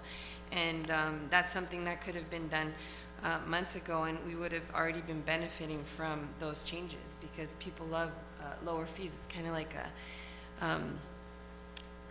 a happy hour. They come and then you get more and more and more, and you exceed expectations and you exceed projections, and we're not meeting them. So yeah, I'm really concerned about that. And then the airport, that's another one. We've known since the summer that that's been operating for 3 years now and counting at a deficit, and we haven't done anything about it. And so we need to explore what options we have, because there's talks about privatizing or bringing airport hangars, and I'm just going to put this into perspective because Mr. Daniels shared with me that there's interest in airport hangars. I experienced working on an entitlement for airport hangars, 13 airport hangars in the county, at the county airport, city land. It took a total of 2 years to entitle, 6 years to actually get clearance from the FAA. So they're barely starting to get revenue from that project. So we have to do something quick, and I'd like to see all that at the next workshops that we're going to have, and maybe a special meeting for these items, because that is what stimulates our local economy, and also to stop the leakage in certain departments. That's all I have to say. Thank you. Councilmember Marquez? I do have some questions in regards to the addition of some of these items. Can you explain to us the rent and concessions and why it was increased? Can I explain what? Why is it Okay, that one, it is because we have budgeted, we forecasted a certain amount. And when we were working on analyzing the trend, so how are we doing at the 9-month mark? We saw that the revenue that had came in was already higher than what was budgeted. So then what this adjustment is doing is just bringing up the budget to the budgeted amount to what we've received so far. So we're doing better than expected in that line item. And in regards to the fire department? That one is, there was a change in ambulance state and federal reimbursement.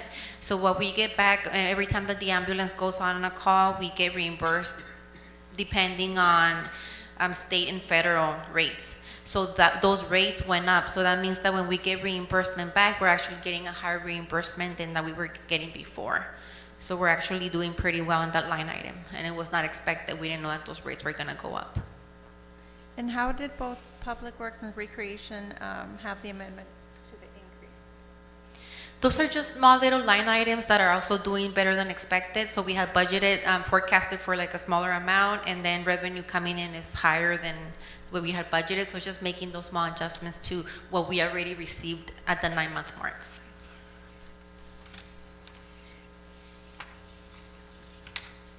And can you explain to me the non-departmental expenditures, the contribution from Ground Plaza?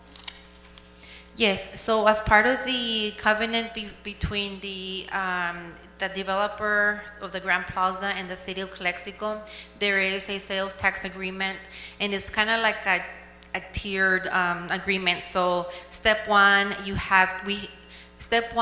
it's 300,000 to the city. Step two, we contribute an amount to the trustee account, because they have a CFD, so they have a trustee account. So we contribute an amount based on what came in to the CFD for the CFD debt service payment. So because those numbers depend on the actual sales tax revenue that's coming into the city, they fluctuate. So depending, like if it's lower, if that amount is lower, that amount is going to be lower. If it's higher, then that amount is going to be higher. So it's an annual payment. We only make it once a year.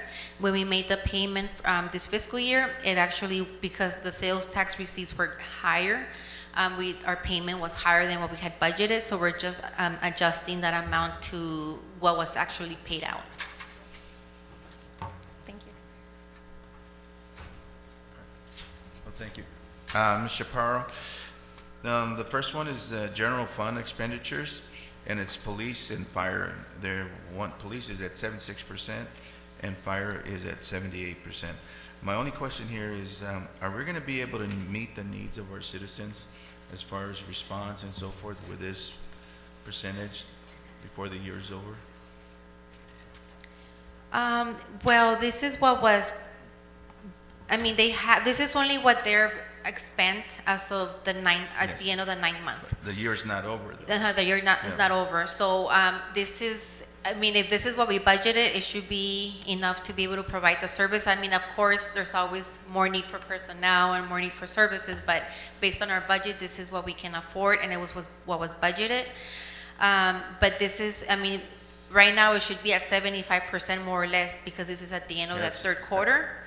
And they're at, they're near that 75% mark. One's a little bit lower, one's a little bit higher. So as long as you're within that, that mark, then they're good. Okay, thank you. And on the general fund balance update, CFD obligations, what is that? Oh, that's the same thing that I explained right now. The agreement between the Grand Plaza and the city that's what it is. All right, thank you very much. And the last one, I know that the forecast was that we're going to be very tight with our budget. Do we have a plan to make sure that we don't fall short at the end of the year? At the end of this fiscal year, I think that departments are actually doing very well and keeping their expenditures.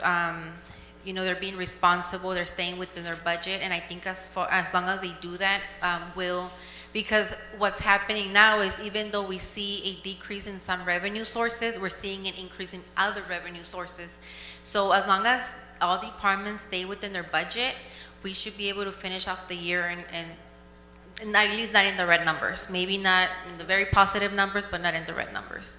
I think for next fiscal year, because salaries and benefits are 77% of our general fund budget, I think that we need to be very cautious and conservative as we start labor negotiations and the COLA increases that we give. And I think that's gonna make a big difference. Because really at that point, you only have 33% left to address, everything else, and the majority is in salaries and benefits. Thank you. You're That's all welcome. I have. Okay, so did you say that the $40,000 from the CFD, from the Grand Plaza CFD, that's due to increase in sales? Yes, but it's based on the previous fiscal year. 24, 25? 24, yes. Oh, no, I'm saying the projection, so you had a projection, but what you're seeing now is an actual $40,000 increase, right? Yes. In sales. Mhm. So the reason, so we don't identify, for example, or at least not here, we wouldn't identify Walmart sales or another big retailer. We know this one because it's a CFD. So the story that's telling me is that there are sales. People are shopping in Calexico. And what I would assume is that the sales that are dropping are, again, those businesses that don't have business licenses, because when not only are they not paying their business fee, that's not even, it's a small portion of what they would be contributing. But if they're not paying a business license or their fee, it means they're not reporting their sales. So we're not getting their sales tax. And I believe that's where it's at, because the Grand Plaza, and it's a location that's difficult to get into, has an increase in sales. So we have shoppers. We just don't have, well, I think we have a lot of people who are not reporting, and we need to crack down on that, because not only is it affecting our budget and our projections, but it's also unfair to the businesses that are in compliance. And so that needs to be a very, and I know we've discussed it, but I want to say it in public because I want people to know that we are going to address that situation. So one of the things that I was told, I don't know if it's true, but it'd be good to find out, is that part of the reason why that was also dropping is because we have a swap meet that is open 7 days a week, when supposedly, I'm not sure, but we have to also find out, is that swap meets could only open 2 or 3 days out of the week. So what I was told is that all these businesses that used to have a brick and mortar business going on and were paying their license and contributing are now just going over to the swap meet because it's open 7 days a week. So that's affecting our downtown business. So I think that we need to look into what the swap meet regulations are and have them comply so that the businesses that are in fact within our city are actually operating as they should be. Let me see. I saw that you said the fire department's budget is at risk due to overtime, but then they also increased, they also went up, and they were one of the ones that generated more, right? So is that a wash? Well, not within the fire department, because what happens is the revenue, when it comes into your pot of, what is your general fund. So it doesn't necessarily mean that because they're generating, 400 and whatever, I don't remember the number, that's coming directly to that department, is going into the pot of general fund. I understand that because it's not enterprise, but at the same time, it's justifying the overtime because it means they are working hard because they are generating more. Well, because this is just looking at one expenditure. If we were to look at the overall picture, if you look at, you know, the overall salaries and benefits and all the line items, I guess you can say, it doesn't break even. Can I add, the adjustment though you said came from the state or federal government? The state and federal. Increasing the Okay, rate. so it's not because of like No. paramedic services or anything? No, it's because the state adjusted whatever they were charging for. and The I'm gonna assume reimbursement it's rates. Like, yeah, the reimbursement rates. So it does have to do with calls for service? No, No? like if you have, say you have 500 calls and you're getting $1,000, but the state increased it, so now you're getting $2,000 per call. So it's because the state, from what you said, increased the rate of reimbursement, right? Yes, Yeah, so it's not. So we're just really- getting more in reimbursement than we were before. Yeah, Why? but we also need to keep in mind that without the ambulance, you wouldn't have this extra 418, right? Without the ambulance, you wouldn't have additional monies in the general fund to offset other departments. So the guys are, it's you know, the call demand is high, the staffing is low, the guys are bringing in, you know, with the reimbursement, that's great. It's great for the overall picture of the city and for, you know, bringing in the revenues. We're also negotiating with the billing company to lower our percentage to bring more revenues into the city. So, you know, there's little things that we can adjust that helps out the overall pot. Madam Mayor, might I also add that at last count, we were struggling to meet the response time standards because 36 or 37% of our calls are to the border, which is federal property. And the feds are not paying the city the cost for the city to be their emergency responder. They should either get their own ambulance and take care of people that are on federal property, or they need to be paying 36% of the EMS cost. And that, so when you ask the question, what should we be doing? We need to be getting the money from the federal government for the calls we're making on federal property. Those should not be the burden of Calexico residents. Right, and that's something that we are working on because at the last meeting that we had, where Mayor Pro Tem Legaspi and myself were in, one of the things that we were going to do and we're working on is working with our Congressman Raul Ruiz so that he can address that situation because it's a federal problem. That's, you know, a problem because we're in the border. So we are addressing that for the people to know. But yeah, so I just wanted to kind of point out that, you know, to me, I mean, being in business, it tells me, you know, it's justified where we have overtime, which we don't want to have overtime, and obviously we can, there's other options, you know, if we can staff it faster, but at the same time, it's telling me that the calls are there. It's not just overtime because we don't have the staff. There's money coming in because for the calls from service. Even if the rates went up, the calls are still coming in. And that is something that the police department should also work on, in reference to the percentage of calls that you guys are responding to the port of entry. And I know that we've tried working on it years back with Chief Gonzalo Gerardo, and see if we can bring that up also with Customs. Yes, Councilman. Okay, so, all right, I think that is all the questions that I had, but I agree that, I mean, oh, no, I do have another question. You pointed out that the lower expenditures to date, one of them is the water, wastewater, salaries, benefits, and operational savings. But in the end, so it looks like it's a benefit because there's less, but in the end, you also mentioned them as a risk. So how does that work?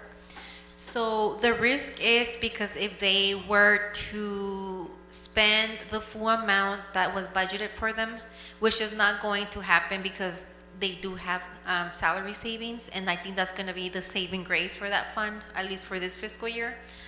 But if they were to spend the full amount, so that's if they were to be fully staffed and they were to spend other, you know, monies and supplies and services, then that means that we wouldn't be able to cover that debt service ratio, because what's happening is that the expense is more than the revenue coming in. So, but because and what happens is that the percentage, the more you spend, the lower that percentage is, because that means you have less funding to cover your debt service. The less you spend, the higher that number is.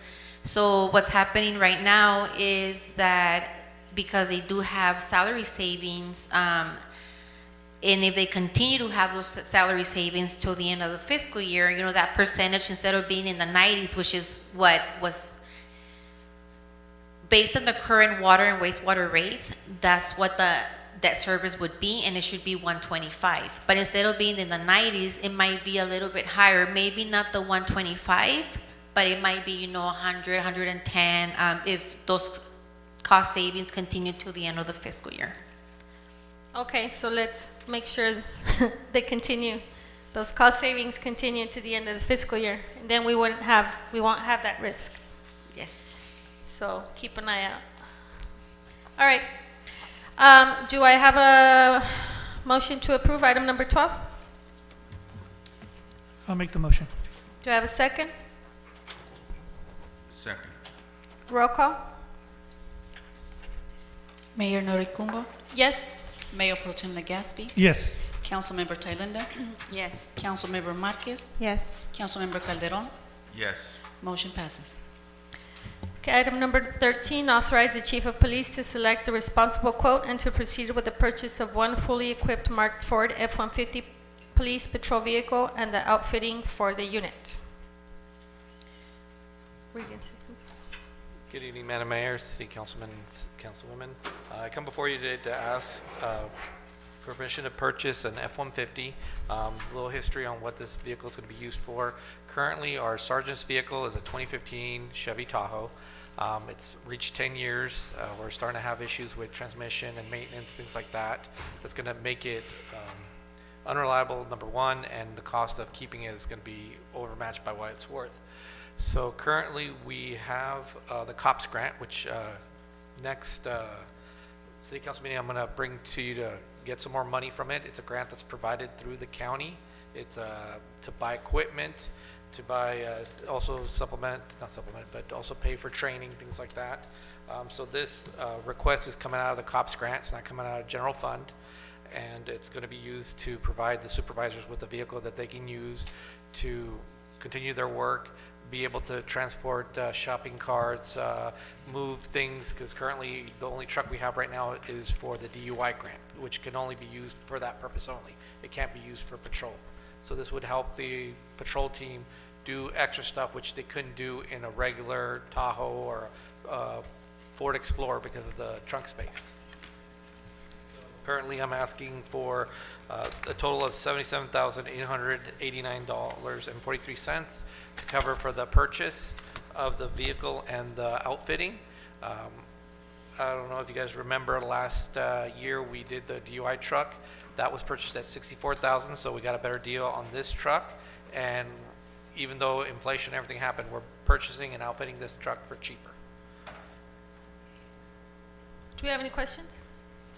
I just have a comment, and this equipment is long overdue because our staff don't have the tools necessary to do their job. But just food for thought, the negotiator should be our city manager. And that's all I have. So I motion to approve unless anyone has any further questions. Do you have a second? Second. Roll call? Mayor Noricumbo, Yes?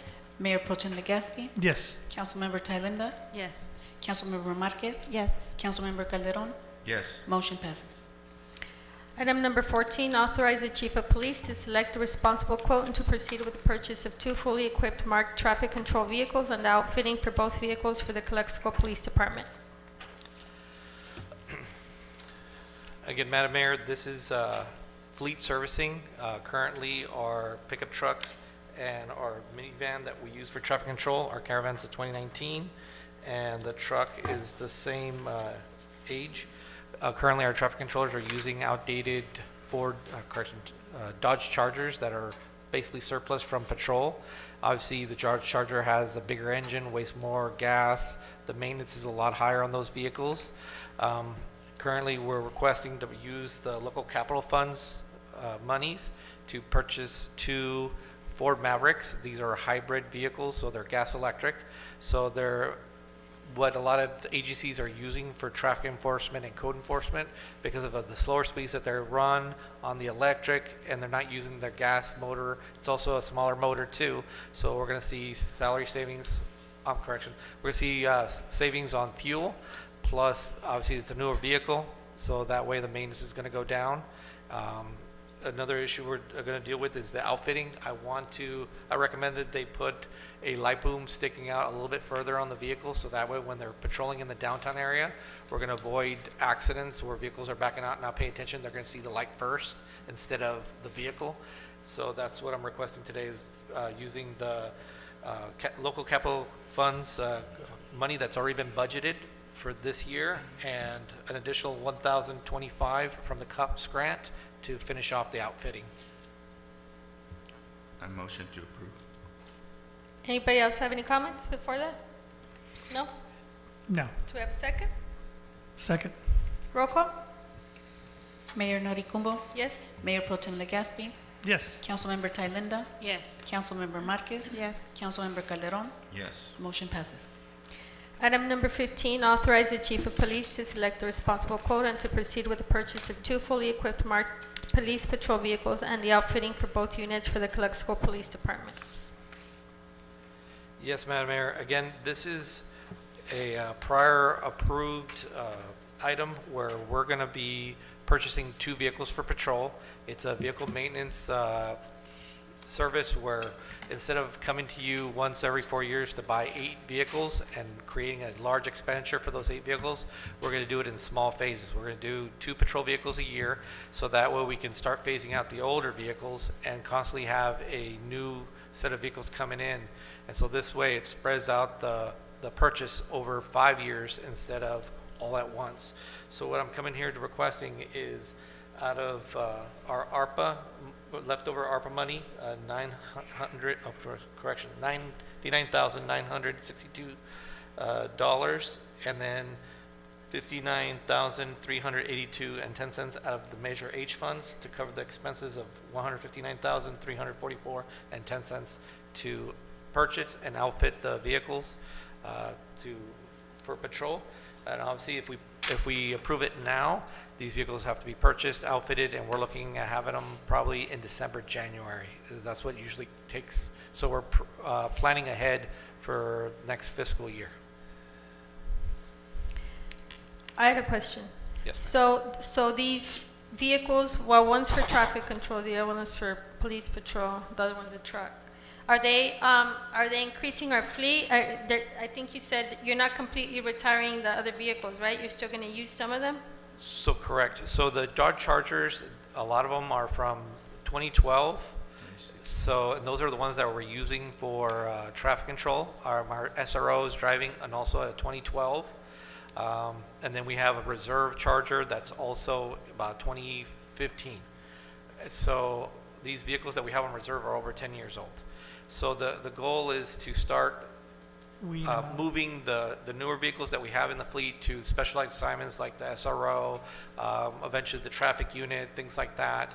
And then obviously our traffic enforcement, they're going to have their own dedicated fleet, the 2 Mavericks, so they're not going to be able to use those. And historically what we've done is anything that we've surplused to code enforcement, which, you know, that's going to stay in-house.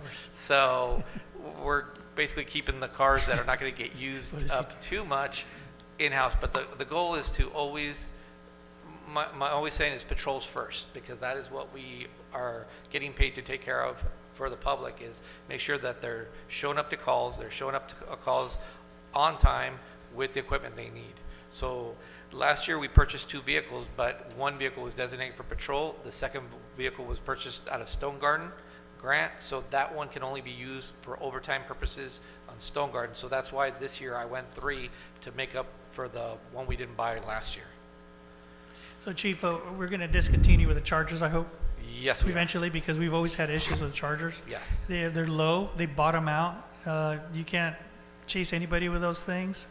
They're terrible cars. So yeah, we just need to replace them eventually.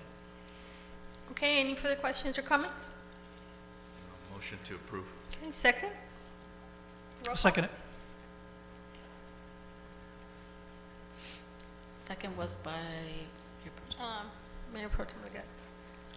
Mayor Noricumbo, Yes. Mayor Pro Tem Legaspi, Yes.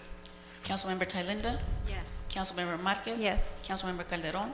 Yes. Motion passes. Okay, item number 16, adopt resolution declaring the city council's intention to vacate a portion of Frontage Road between Edie Avenue and Lacey Avenue and setting a time and place for a public hearing.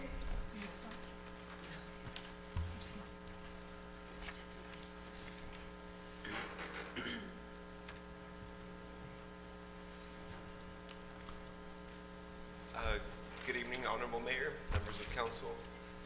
The item before you tonight is a request by the Calexico Unified School District in collaboration with the Imperial County Office of Education for the city to vacate a portion of Frontage Road, as shown as in this exhibit before you. This is an undeveloped street between Edie Avenue and Lacey Avenue along the Mains Elementary School campus, along Highway 98. The Calexico Unified School District has encroached onto the property for several decades now. So for all practical purposes, they've been using the property as their own. It's with a grant application that they discovered that they were encroaching on this property, and this application would remedy that situation. This oblique aerial, which is a couple of years old, shows the encroachment, which also includes the previous modular building at the site, which used to house the Calexico Family Resource Center, which was removed back in 2021. Since then, the use has been discontinued. However, the encroachment by the school continues with a detention basin and landscaping, and also the school fencing has been incorporated into that Frontage Road right-of-way. Here's a view of the site. This is looking eastbound onto Frontage Road, and it shows some of the improvements on the campus within our right-of-way, which is a detention facility and landscaping. We've also made improvements to the frontage. Although it was intended originally for a vehicular passage, it currently only has a 6-foot wide sidewalk. Here's a view of the site looking west from Lacey Avenue, and this shows the parking facility that was built there within the frontage road to serve the former use at this particular location within the Mains campus. And this is the site plan of the proposed daycare facility, which the ICOE has applied for a grant in order to be able to install. It would serve, and they're here tonight to be able to provide a little more detail on that particular project. But this is the first step in remedying the situation. The Streets and Highways Code does require that the council indicate its intention to vacate a roadway and set a public hearing. We would then notify surrounding property owners, and we would also post notices along the fencing along the property to allow the public to know that there's the intent to vacate the property, the city property. And so staff recommendation is that the city council adopt the resolution before it, indicating your intention to vacate the property and setting the public hearing for July the 2nd of this year, 2025. That concludes my presentation. Okay. Good evening, Madam Mayor and Council and staff, visitors. My name is Antonio Romeo Jr. Thank you very much for having us here, and I'd like to introduce my colleague. Hi, good evening, everyone. My name is Wendy Rangel. I'm the facilities manager for ICA. Together, we're working with the Calexico Unified School District, as was presented by Mr. Coyne, in regards to an issue we found as part of the due diligence process. And so, actually, right after 2021, we tried to use that resource center, and we realized that it was designated as unsafe for the future purposes that we had for kids. So in 2023, a federal grant was approved, and we've been working since then to make this center a reality. We're here today to thank you very much for considering the process and to answer any questions that you may have in regards to the program or the design of that program that was done by Ms. Rangel. Do you have any questions? I do. No? Well, hey, thank you, and thank you for coming to Calexico. During the negotiations when we first met, I had asked if you all could pave that street. Can you put that street back on? That street that actually, it's this really short street, and I asked if you could pave the whole street, because obviously you're going to be using it as a parking lot. Right. What was the outcome on that? The outcome of that is, you remember, the senior director of the program, Michael Castillo, when he submitted the grant, we look at any safety measure that needs to be resolved. The short answer is no. The opposite side of that right now, right, because of the grant and the deadlines. However, safety issues that happen in regards to the adjacent areas of the building, I can assure you that all the ESEP centers are required to do that, ESEP being the acronym of the program, to be able to make sure we accommodate whatever safety issues are there for the safety of the students and the families. So the proposed parking lot is still city property, correct? That is correct. That area that you're looking at there in the photos. That was previously used by the Resource Center for parking. And it's only that small area. That is correct. It's that. Yeah, I've seen it. Yeah.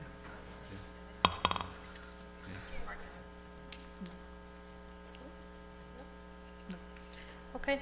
I think this is a good project. We set meetings there, and you know, it's we're rebuilding relationships, not only with you guys but with our school board. I think it's beneficial for all of our community. So thank you. Do I have a motion to approve? Motion. Do I have a second? Second. Okay, roll call. Please repeat who was first, who made the motion, and who seconded? Motion was Councilmember Please. Thalinda. Second, Councilmember. That was me. Oh, Councilmember Calderon. Mayor Noricumbo? Yes. Mayor Pro Tem Legaspi? Yes. Councilmember Thalinda? Yes. Councilmember Marquez? Yes. Councilmember Calderon? Yes. Motion passes. Thank you very much. Okay, item number 17. Appointments by mayor and council members to the Community Facilities District Commission. Madam Chair? Yes, yes, sir. Excuse me, Mayor. This, at your meeting a couple weeks, or a couple meetings ago, you decided to make this a advisory committee or a task force, not a full commission. So I just want to make sure that it's good to move this forward, but it's not going to be a commission. It's going to be a task force to address really the two problems. Well, so we had that conversation, but the ordinance is now as a commission. And after we had that conversation, in speaking to the city attorney, he and the needs, the initial purpose of this commission was not only to address current CFD issues, but also future CFD or bonding that we may have. So what was recommended by the city attorney was that as long as residents that have real property that are commissioners of the CFD, they would have to recuse themselves in any item pertaining to their particular CFD where they reside, correct? Correct. Yeah, and any commissioner, you could appoint an individual that lives within the CFD. However, to the extent the commission itself looked at an item in the CFD they lived in, they would have to recuse themselves. Yeah, so the recommendation to the council in order to keep this as a commission would be that amongst us 5, we only appoint one person, if any, no more than one person to a particular CFD. That way, if an issue arises on that particular CFD, that one person can recuse themselves and you would still have 4 available commissioners looking into it. So that's how we want to proceed. Especially now that I don't think it needs to be a task force because it needs to be continued. The intent is an oversight. It wasn't just like to investigate what happened with past issues. Because, like I said, and I forgot to mention this as part of the things that I did the last couple of weeks, but the planning director and myself just went to this event to bring in, development and retail. And the thing that we immediately noticed, and we were told by realtors and commercial realtors that were there, and negotiators as well, is that they are not looking at us if we don't have, they're not looking at us or anybody if we don't have the public infrastructure ready. And like I said, it might be likely. I mean, we probably met with 7. We went there with no meetings and we were able to get like 7. We were very persistent and charming to try and get these meetings. But people are looking at us. There's, these are people that know their stuff and that's what they do. They build and they have retail, and they know that border communities are thriving throughout the United States, and we're one of them. But the issue is not coming to our city. The issue is the infrastructure. So CFDs could be, because we have bonding authority, they could be the route that we go, unless, we develop in the areas or continue to develop in the areas that already have it. Like the west, like where the Grand Plaza is and stuff. But if we want to move north, east, or west, we're going to have to, we might have to go out for additional bonding. So that's where this is important. And when we're not here, it needs to be something that is still out there and our citizens are still ensuring that it's being done correctly. Madam Mayor, the only reason I raised the question was it was my recollection that the council made a decision to have it a task force, and that's the only reason I raised it. We didn't, did we vote on it? Because I remember it was a recommendation and we tabled it, but we didn't vote on it. Did we vote to change it? No. We did not. It was you made a recommendation. We tabled appointing anybody there, but it wasn't voted on. So it's a current ordinance. Okay. Right? It is a current ordinance, right? I don't want to say That is correct, anything. yes. If you were to do an ad hoc committee, then you would need to redo the Change it ordinance again and and remove yeah. it from, yes. Yeah. That was the case. What? Madam Mayor? That we were going to do an ad hoc meeting, committee. Well, I have a comment on this. CFDs have been nothing but a nightmare for this city. So, in my opinion, we need to get out of this business, because look how we got people here fighting over CDF funding and so forth. This city doesn't have the money, doesn't have the insurance to be dealing with CFDs. So I personally don't agree with this. I have to side with our city manager, has the experience, and I believe his experience counts here. And to vote for a commission that is going to be questionable, because how are we going to know if these individuals don't live within the area? So, and then they're not going to get anything done if they do, because they're going to have to rescind themselves from these meetings. So let's vote. I mean, that's all I can say. I have a question. If we were to change the commission to a task force, would those individuals be able to participate?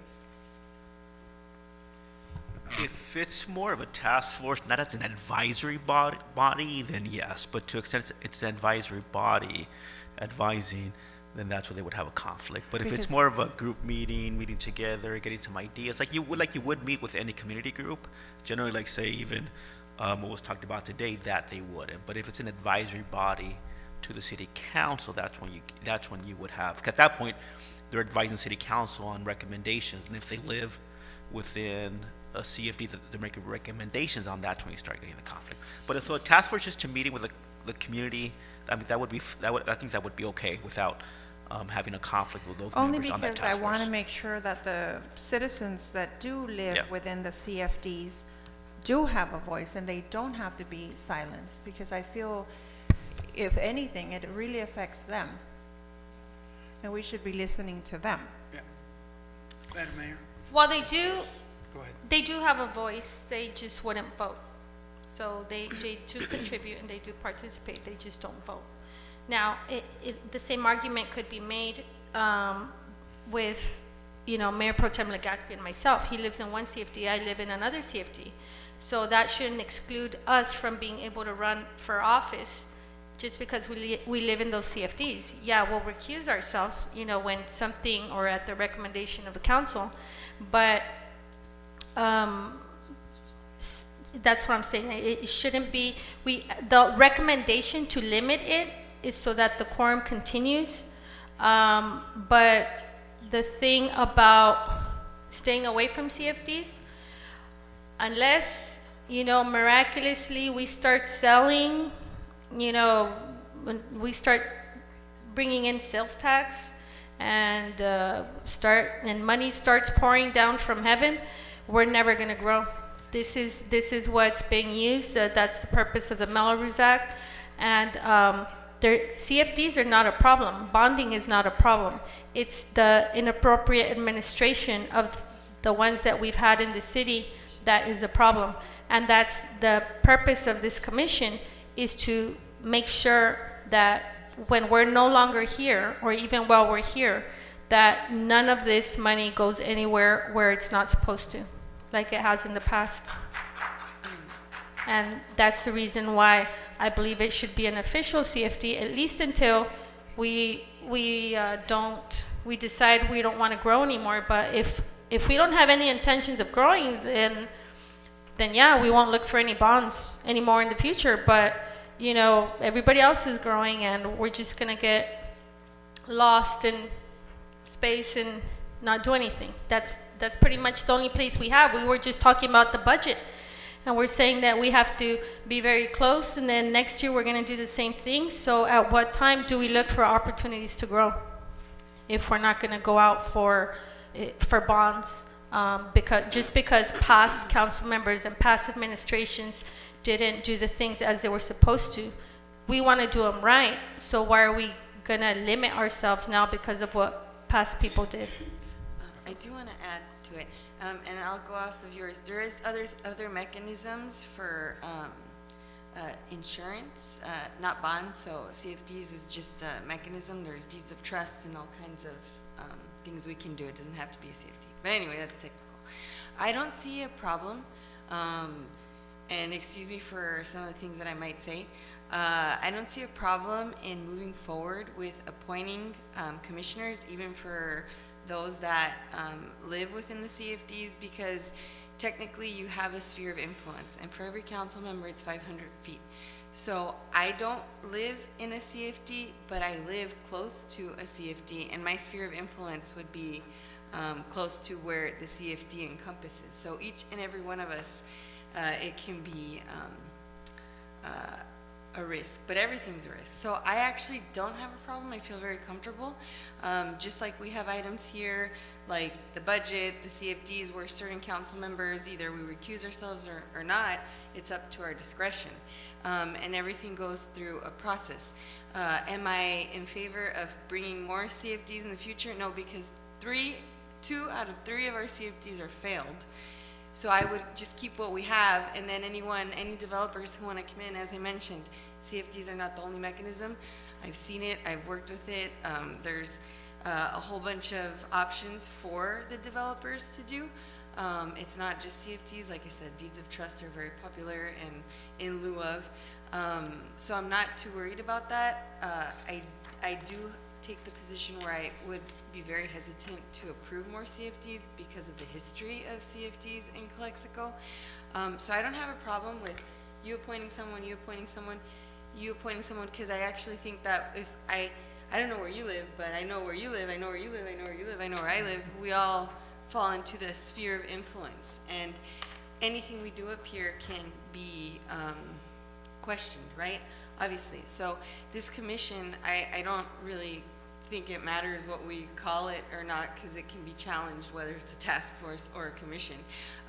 No other city has it, but I know that other cities are thinking about adopting a CFD commission that do have CFDs, because it's actually something that was a great idea and we'd benefit from. And me personally, I'm not going to appoint someone who lives there, because I'd like to find a lawyer from Calexico who can apply, or an accountant, because there needs to be certain levels of expertise that flow into the CFD commission. And I think that it's not whether it's a commission or a task force. I think what we should be discussing is who should be on there, not who's appointing who, and if it's going to get challenged or not. No. Who should be on there? How should this be composed so we provide the most professional input to our community? Because it's not just the CFDs for Cordova or that subdivision. It's not just the CFDs for La Jolla. The CFD for Grand Plaza Outlet, look at how it functions. If the sales tax go up in that CFD, now we have to pay more. And because that CFD is for a certain region that doesn't even really generate, because a part of that area is the airport, you're never going to get anyone more paying into it. So I don't have an issue. Legalities are brought up all the time. I don't really think that it matters whether you call it a task force or a commission. If there's going to be complaints, there's going to be complaints. I think that what we should be focusing on is who are we appointing? There should be involvement from the community members who are directly affected, and even from the Grand Plaza Outlet. We should have a representative there, from there, in this commission. We should have attorneys, who are we having? What is this going to be composed of? And I think that's the real question here. And it is important to have the community, because they're out here and they've been asking for it. And we as a council have promised to be the change and deliver what they haven't had answers on for many years, for since 2008, since it started, right? And the housing market crash and all these things, and the park here and the street here, and we don't even get anyone from Grand Plaza Outlets because it's all commercial. But once we start getting more commercial there, if we ever do, then we're going to start getting problems there. And this is what we only know, and we didn't even know that it's influenced by sales tax. And now we have to pay more because we're on the hook for that CFD because it wasn't built out as planned. And so that's what happens with CFDs when they fail. Someone's on the hook for the money because it's bonded out. So I feel very comfortable moving forward, appointing someone, but I would like us to be very methodical and conscious of how we're composing this commission, so that we get good input, and whoever has to get recused gets recused. And if we have to add additional bodies, like 7 instead of 5, that's something that should have been also reviewed, but that recommendation should have come from our city attorney, who's reviewing these ordinances, so that we can make a strong commission that actually works. That's all. Well, the problem that I have with this is that I remember it being said that it was going to be a task force. That's the problem that I have. And if that was not going to carry forward, then I should have been informed, because now 2 council members were under that impression. And that's why I have a problem, not anything else. I think that came after the fact, because I really don't remember that. And then I asked for my police, code enforcement, and traffic commission to be more than the commission, but to actually be able to make approvals and give out permits, and that hasn't happened either. And no one cared to incorporate that, and it hasn't brought back it hasn't been brought back. So I think there's a lot of commissions and they've all been kind of like, that we need to come back and hold staff accountable to bring us what we envisioned. So when the CFD commission was created, the idea of a task force was after. We voted to create it as a commission. The city manager made that recommendation after the fact when we were getting ready to appoint. So because of what you said, that your problem was that you thought it was a task force, we voted on it. I don't remember if it was unanimously. No, You voted against it, but we voted on it as a commission. He made the recommendation after, so I mean that's because of your comment. But yeah, I remember. I think you voted against it. And what I want to make it clear, I'm not opposed to it, but the problem here is making it a formal commission, whereas it was recommended in that way we can actually have individuals that live in the area give us input and so forth. It doesn't make it a formal commission where you're obligated for, to follow Brown Act and so forth. So that's the problem. We still want the input from the CDF residents and so forth, but to put them in that situation, not only are we putting them in harm's way, but we're also putting the city in harm's way, because if someone challenges it, we could be liable for that. So that's my concern. And again, when it was discussed the last time, it was pulled or tabled because we were going to make it an informal ad hoc committee. And not to see it here as we're going back to the commission, I have an issue with it. Do you remember the date that it was tabled? No, not on top of my head. It was at least like 2 months ago? I'll say yes. Okay, so in those 2 months ago, nothing got done. So now that we want to move forward so we can get something done, there was never something to remove it from the ordinance. There was nothing to make it an ad hoc commission other than not commission, but an ad hoc. So the reason why I asked for this to be on the agenda was because 2 months after that recommendation, nothing got done. So are we going to wait? How much longer are we going to wait? I understand what you're saying, and I agree with it, because I agree that everybody that lives there, and if there's 5 of them, then 5 of them should be on it. But I also agree with what Councilmember Thailenda said, that this commission, for it to work, it needs to be somebody that knows about it. And I for example, was going to appoint a realtor, because it needs to be someone who knows how that works. And an attorney, an accountant, a financial attorney, a realtor, someone that has oversight in those, that knows about Melrose and development and how that happens. But like I said, it's been 2 months. So if there's a recommendation made and we tabled it, but 2 months later, we still can't get these people to help us, get their input and solve these problems, then Madam Mayor, there's nothing stopping, in any of what I said, there's nothing stopping you from appointing right now. Right.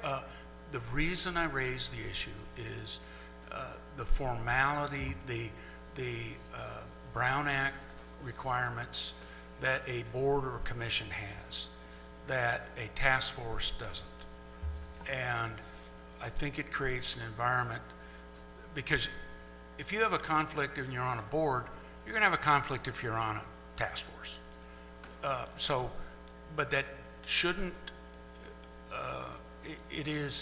it creates a new additional administrative burden to staff another formal body, when what I think we want to do is get people around the table and figure how to solve these problems, because the tool of a community facilities district is a very good tool in terms of financing infrastructure, but you have to have the smarts enough to operate it. And when these were created, the city had not evolved its intellect to handle that. So, and it pains me to say that, but we're getting to the root of this thing, and I would hate to see you shut off mixing things up. My concern is the word commission, and it's not whether you go ahead and appoint tonight. I think it's great. It's just, I'm trying to minimize the administrative burden. But we will serve whatever you... How would it be minimized? Notice requirements for meetings, filling out the financial disclosure requirements of a board or commission. That's one, which means that the city clerk has to keep track of them, have to keep them on file. Notice, there's different notice requirements. A task force is people just rolling up their sleeve and going to work. But whatever it's the council's prerogative, and whatever you appoint, we will provide the same high level of service. I know. I have a question. I'm going to be a little wild here. Then, if that's the case, I would say then change all the commissions and call them a task force if it minimizes all those things. That sounds way better if that's what we're going to do. Why just this one? Madam Mayor, if I might, the difference is that is whether they are a standing forever kind of vision. Really what we ought to be looking at doing in the long term is finding a way of turning over the governance of the CFD to the people in that are paying the bill. So it becomes a mini special district, and that they have ultimate control and authority. But we're not there yet, and but we need to make sure that these things function, and they're not right now. And I'm sorry I raised the issue. I didn't mean to turn this into a long and divisive debate.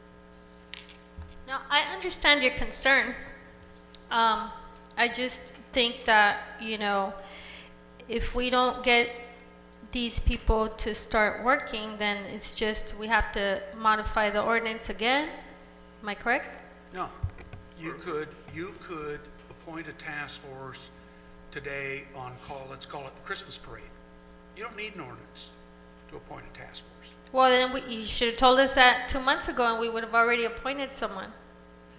So they would have already been working. I was waiting for something to get done. Well,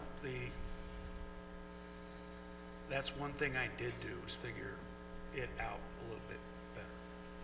And so while you said nothing's been done, that's what I figured. But, I just want the council to take an action it's comfortable with, and let's get these people to work, because I need help with it. But back to Councilor Talinda's comment. A board or commission, that has a sense of permanence that a task force doesn't. And the formality is different. Now, there'll still be agendas, there'll still be minutes, but there won't be financial disclosure statements. These commissions, they're expected to last for what, the next 20 or 40 years, these CFDs, Ms. Chaparro? From what I remember, one of them was a 30-year CFD. That was 2013, the one, the Grand Plaza, and that was a 30-year CFD, I believe. Actually, I think they're all 30-year commissions. But how much time is left on them? I believe you're talking about like 20 years. I believe there's still, I mean, the majority, 20 years I would for say a maybe task like force? 15 to 20 years, maybe, I would say. Isn't it until they're paid off, though? Which is why I was suggesting a long term. Yeah, that's why. So the debt service, whatever that debt service. It's longer than that because it has to be paid off. Yeah, I know for Hearthstone, they're looking at 40 years now. because it wasn't being paid off in the initial year, so that bumped everything. So what should have been done in, I don't know, probably it was going to end in less than 10 years. Now it's going off longer. So it's not a short term. No, but what I was saying, Madam Mayor, is that we ought to find a way to turn the governance of that CFD over to the residents in that area.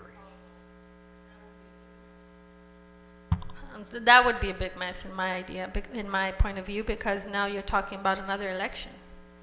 Now you have a separate election for those districts, for 3 different districts. No different than if it was a homeowners association. They would not be subject to the state, Secretary of State.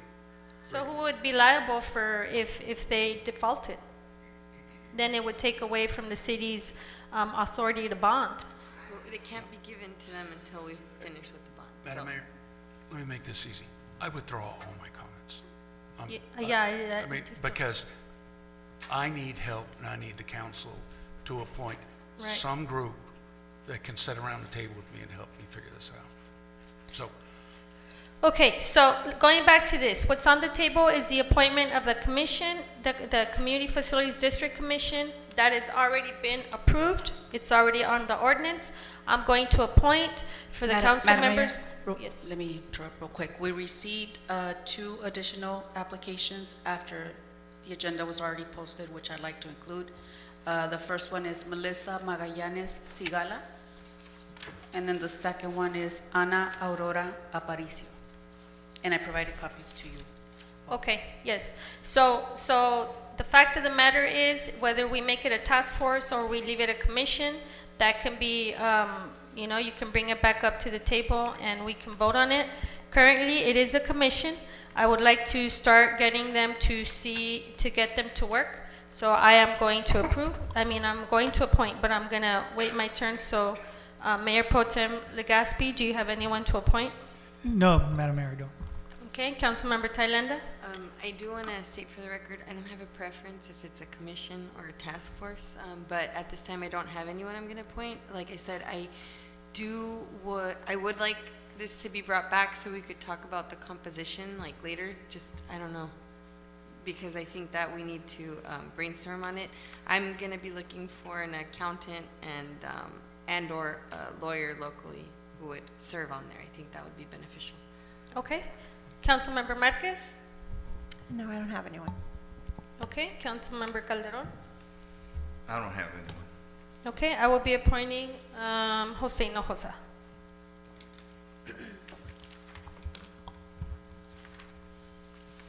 All right, item number 7, informational items. Item number 18, report on development impact fees and user fees. I'm sorry, Madam Mayor. What item are we on? Oh, we're on informational items now. Item number 18, report on development impact fees and user fees. Right, Madam Mayor. Let me have some comments in advance.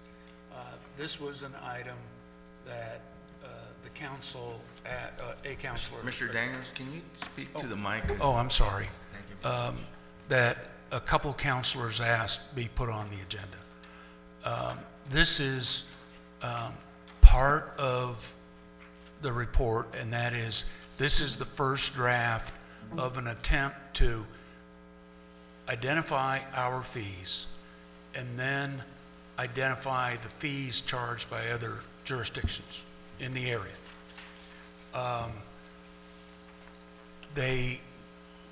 They're different, but I don't think there's been enough time to verify all these fees. I think the next step should be to send that fee list to the jurisdiction, for example, Imperial, and say, please confirm that these are your fees. That would 100% make sure that we're operating off of the same score sheet.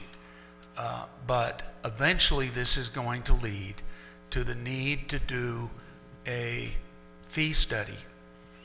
A fee study can be done in-house. And what it does is it basically does a time and motion study on every, and all we're looking at right here is development fees. But there are dozens of other fees that other departments charge as well. But it would take a look at, let me use a building permit as an example, that the builder draws the plans, turns them in, the clerk receives them, so her 5 minutes or his 5 minutes at the rate that they're earning is accounted for. Then it goes to the building official, and he might take 48 hours to review all the high-level math involved in materials. And then it may go back and have to be changed because it doesn't meet the building code. So, but you account for all those, then at the end of the day, you add up all of the expenses, and then you set the fee at that. And we all know that it can't be more than it costs to do the service, or else it's a tax and has to be voted on by the public. So that's eventually where we're going to end up, is having to do a fee study, because even if the council decided, let's cut the fees in half, or let's double them, you have to have a study that, because you've got to prove that that's what the fee should be. And this city does not have the analysis done to do that. But it needs to get there, but there's a way to get there. And that would be to verify that these are the fees that others are truly charging. And we could just send it to them and ask them. The second would be to start doing some pilot demonstration on what does it cost to do a zone change? What does it cost to get a building permit? And then now you've got raw data that's defendable. But whatever the council does, I'm going to be asking for authority to deal with some egregious imbalances that are here. And I've shared with you that if somebody comes in to get a permit to remove a gas line, we charge the individual $200 to do that, because you got to go out and check, make sure the pipe was taken out of the ground, that the capping of where it connected to the gas system is properly done and sealed. But if the gas company or a contractor comes in, we charge $3,200 for the same exact work, the same exact cost. Now, we haven't been sued, but that doesn't mean we won't be. So I'm going to ask the council for authority to do some that I know are just egregiously out of whack. I do want to point out there's errors on a lot of the fees from other cities, so I don't think it's good to have it up there because they weren't verified, and I can tell you from experience in paying that there's a lot of errors for some of the entitlement processes, so I don't think it's appropriate to put that up there. We can shut that off, Yeah, because it ought to be viewed as a draft, but we need to verify those numbers. Yeah. I would just turn it off. But there is a lot of work. No, there's errors on there. I verified them. Well, before the meeting, I did notify the city manager. I don't have the confidence. Is this a presentation or asking for more time? After today, I'm not asking for more time to do anything. I mean, I understand the urgency, and I'm pedaling as fast as I can, and we will get to where we need to be, and that is a defendable fee structure that is based on actual cost. Can we table this, and then when can you bring it back? Well, there's no decision, it's informational. Well, I know it's informational, but it's not a full report. First of all, the verification would probably take 10 days. Okay. I'd send it to the planning director in appropriate city up there in the county and ask them to verify it. Assume that it's not their highest priority. Might take a couple days. We could get it back and but I'm a little bit gun shy about saying a date now. Have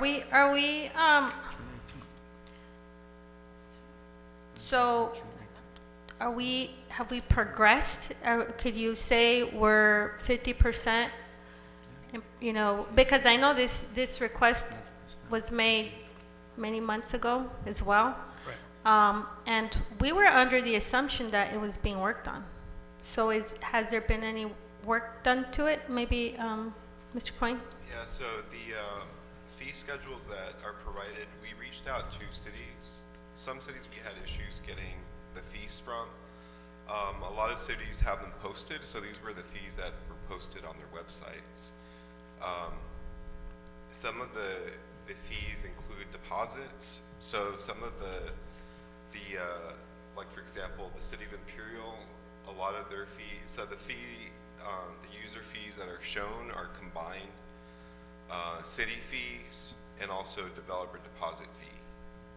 And so it's hard to have an apples to apples comparison across cities, but this is based on the best available information that we were able to gather, my staff and I.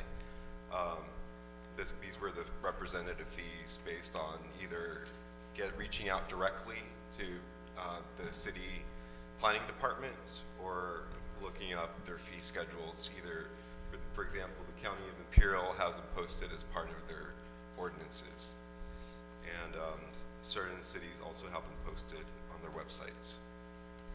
But Madam Mayor, if I might just for a minute, is just the issue that some cities, and it's a legitimate way to do it, is they will require like a $5,000 deposit. And then they will keep track of time and bill against that deposit. And then when the permit is issued, then there's a refund of that balance. So to identify if it's a $5,000 deposit, you don't really know to compare to ours whether it's a legitimate comparison or not. And some cities use different nomenclature, and so it's, for example, some cities might not have differentiate between like a major conditional use permit and minor,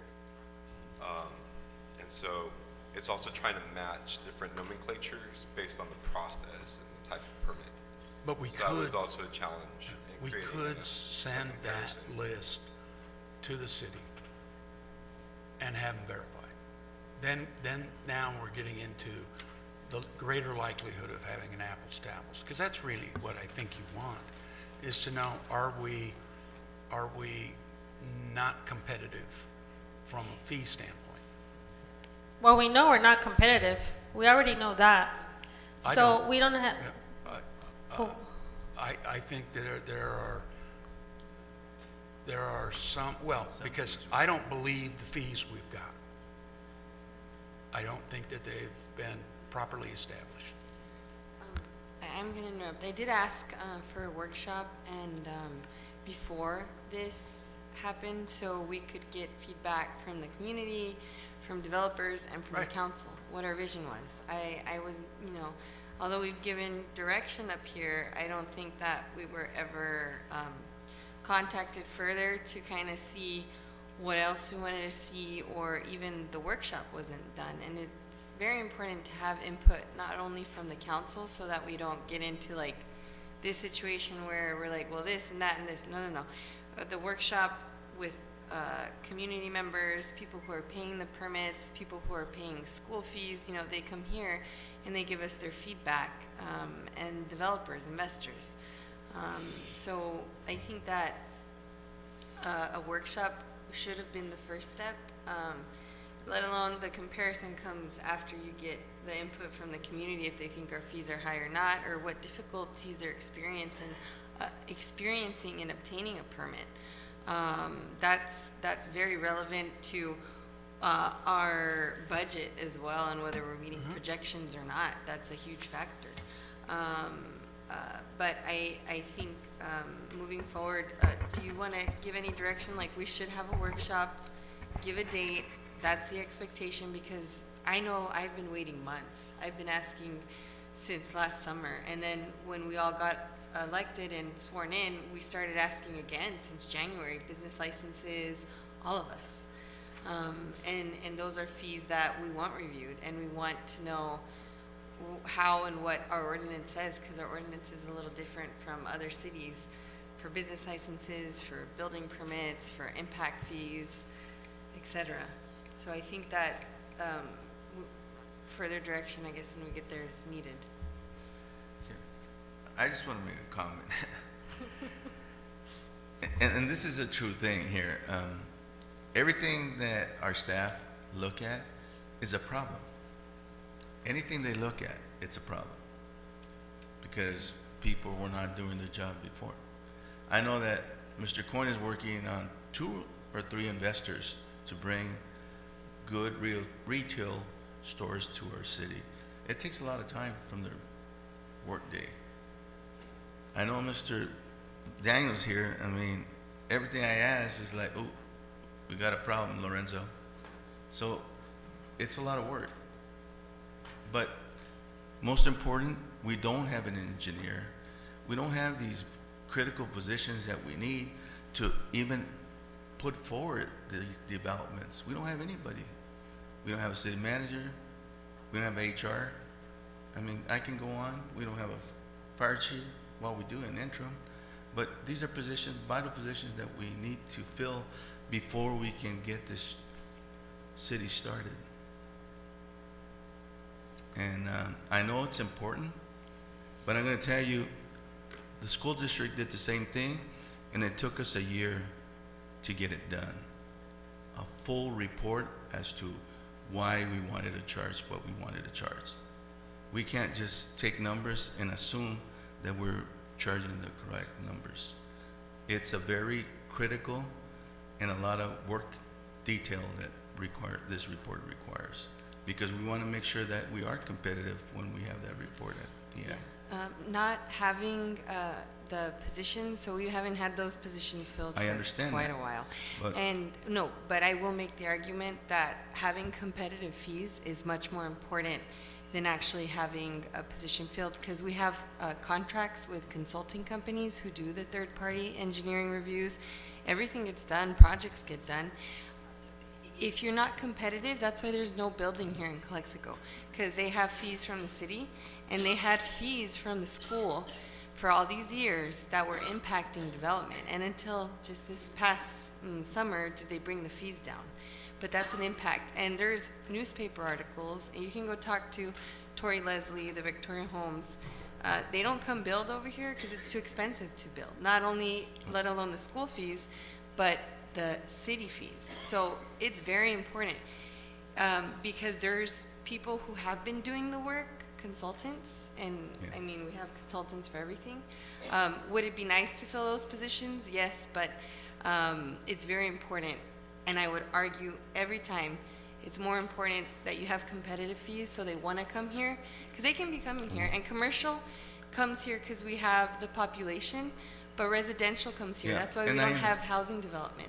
I So understand that's where you're really coming important. from, but if we don't have the staff to serve them, what good does it do to have fees that don't even matter? The engineers don't do everything. It goes out. They don't come here initially for residential because our fees are not competitive. Well, And that's why it's important to have a public workshop so the developers themselves can come again, because they've come many times, to let us know again why they're not building here. well, we know that they're Right. hired. I mean, we've been working with realtors. We've been working with realtors, and we have been working not only with realtors, but also with the school district to attempt to lower those rates. But again, it doesn't do any good if we don't have the staff to serve. The realtors don't bring the development. They don't pay it. They sell it. Yeah, It's but the we're developers, hiring staff. investors who bring An the engineer, we development. have to outsource it, and it takes longer than if you had an engineer here. Actually, no, it's actually quicker. And we send building Well, permits out, and I building permits stand get different. checked in 2-3 weeks. But anyway, can we give you direction to bring this back as a workshop and it Yes. actually get done, please? Listen, one of the things we learned, Madam Well, Mayor- you were saying, Mr. Daniels, that if council gave you authority and you didn't finish, can you finish that, please? Well, if the direction is, and something we learned at the workshop that many of us attended was community engagement. Community engagement, community engagement, community engagement. And a workshop would do exactly that. It would bring participants in the building process to the table and we could gather information. So a workshop, I think, is a great idea. I wish I'd have thought of it.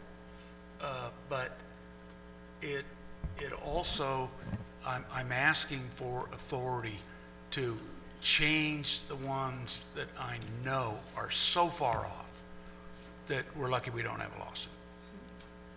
And I would report those back to you, of course. But I just need to be able to there's some mid-course directions, because once I get into it, I go, holy beans, what are we doing? Okay. Do I have a motion to extend the meeting past 9:30? A motion.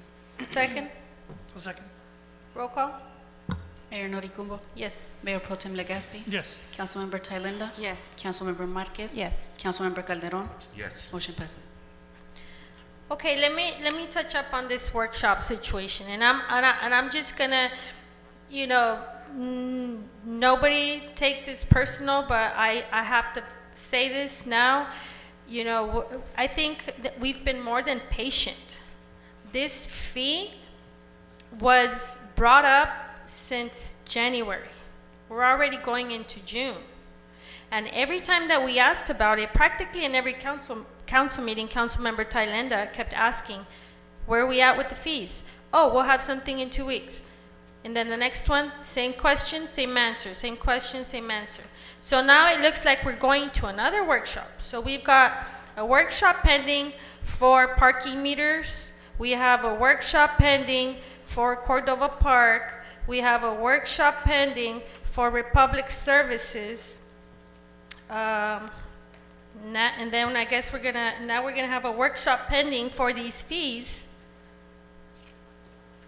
And I was gonna ask for another workshop for the capital improvement. So when are we going to start setting the dates for these workshops? Because these workshops are from, the idea was brought up, some of them 3, because there's just one now. When are we gonna, I'm sorry, I'm just losing my patience. I thought this was being worked on, to be honest with you. Streamlining the process was a priority. And it's no surprise that we are now asking, because, we're asking for a solution, and we're being told something that we already know. We already know that they have to calculate the fee, they have to calculate the cost and not charge any more than that is. And you know why we know that? Because we've been told that already. So, like I said, are we gonna have another workshop? When are we gonna do these workshops? Because we haven't talked about parking fees because we're waiting for another workshop.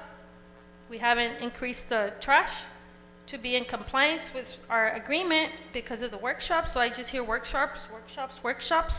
So when are we actually gonna start doing the work? So then can we go ahead and give him permission to go ahead and act on it? So we can start getting... Well, it was implied that the permission is there. That was one of the requests that was since, I know you weren't here in January, but I know planning director and Chief Contreras, you guys know about those fees. So you do, right? That was one of the things we've been stressing. Yeah, and finance too. And finance, everybody knows that we've been asking for these fees to be, fixed. Well, Madam Mayor, if I might, you're dead right. I mean, you are solid right. But what we need to focus on, I think, is how do we get this done? And unfortunately, there's only 24 hours in a day, and we are short-staffed, and it's And this is, listen, I'm stunned that it's taken this long to do so many things. You all told me, I didn't believe you when I was brought on, but I can give you tomorrow a schedule if you want for workshops. Because a workshop's going to engage the public, and it always takes more time to engage the public. But there's value added in doing so. But whatever the council decides to do, I would just ask that you grant me the authority to fix the most egregious errors. I think this whole council wants that. We've been asking to include the public. We always ask for workshops, and we ask for public outreach. I have no problem giving authority for them to fix it, but we want the process to be followed. That's why we've been asking for this. I know Councilmember Legaspi and I since the summer, and then again when we started as a new council, we identified it in the workshop economic development, and there's council members working with the school district to bring down the school fees. Then other council members giving direction to look at business licenses, to follow business licenses, building permits, impact fees, and if we need to have special meetings, let's do it. I don't have a problem. I know the rest of you guys don't have a problem either. We're very committed to it. Just the communication, if we're not meeting the deadlines that we're told, like, okay, in May, let us know. I think we've been very flexible. We even tried to look at the agenda policy so we could figure that out and help staff, and yet then we're told, like, no, it's good to go how it is, and so here we are. So I do want dates for all these workshops. I need to write down all the workshops you just listed. It's a lot of workshops. Yeah, I want your list. Yeah. So please, time has gone by flying. Okay, so there's nothing to vote on, and I believe the direction is implied that you have the authority to Fix the most egregious ones. Right. And I will provide to the council a schedule of special meetings, workshops, community engagement opportunity, whatever we want to call it. Okay. Okay. All right, future agenda items. Mayor Pro Tem Legaspi. Yes, I'd like to bring back, I know Lily's not here, reference to the water plant infrastructure for the safety, hopefully in the next 2 council meetings. I know that we had talked about that. Also, I know that there's questions arise in reference to the introductions to the CFDs, whether if it was changed to the ad hoc or not. And for transparency purpose, for the next council meeting, for informational only, I would like to see, I'd like the city manager and the attorney to review the recordings and see what actually, I know that the CFDs was voted on, but there's questioning regarding to if it was an ad hoc, if it was changed to ad hoc later on.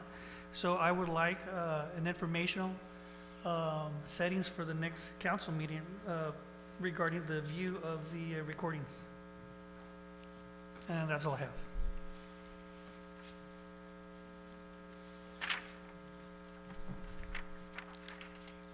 Yeah, but just for informational purpose so that we can just show the public and the people where it stands.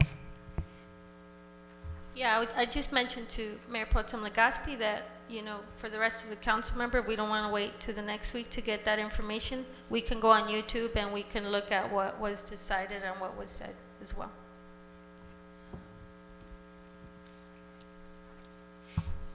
Councilmember Thailenda. I know there's a lot of priorities and lots of things going on.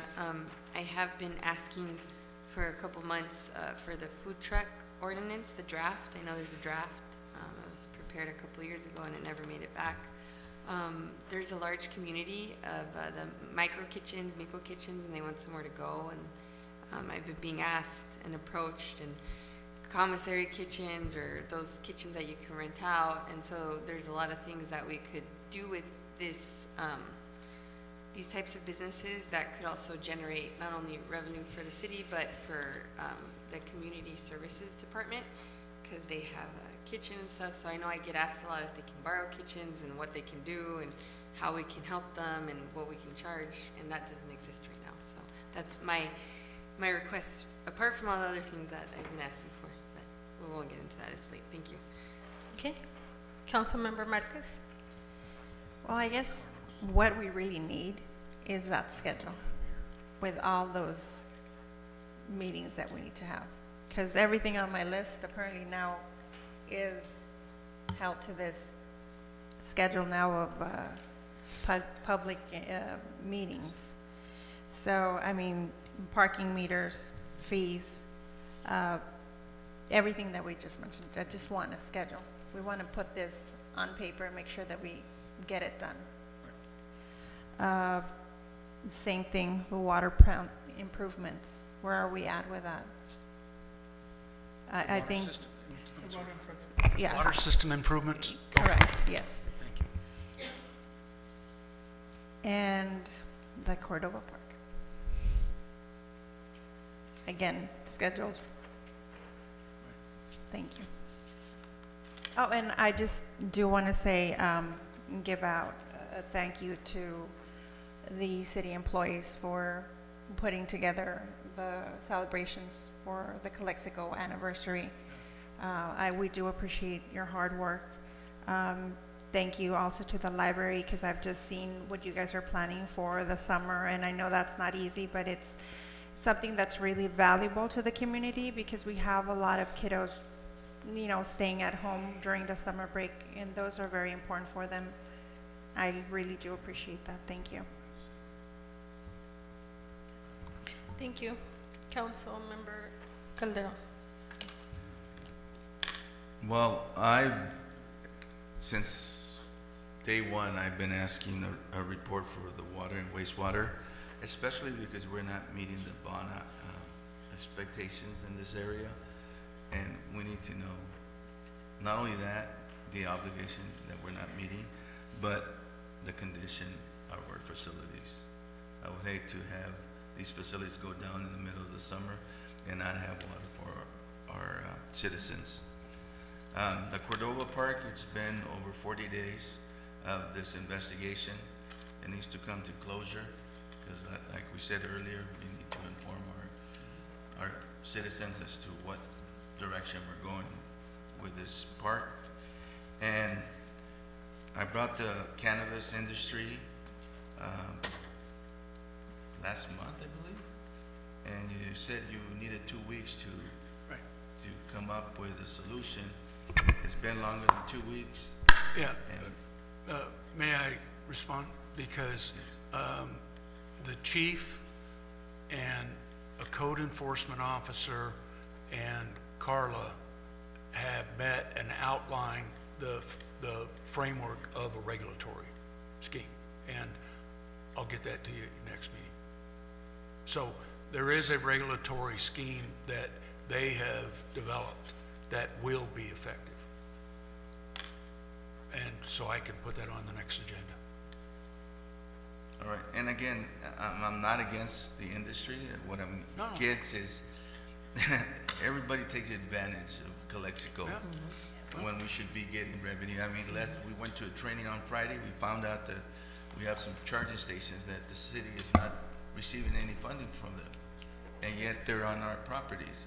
So these are the things that we have to look at. We have to look at contracts that have been going on for decades, and no one has even bothered to see if we can get a cheaper price for these services. So these are things that we need to look at, because we have to look at every dollar we spent here. Ms. Chaparro said it. We have to write that line. If we have to watch our spending, and it's critical. And that's all I have.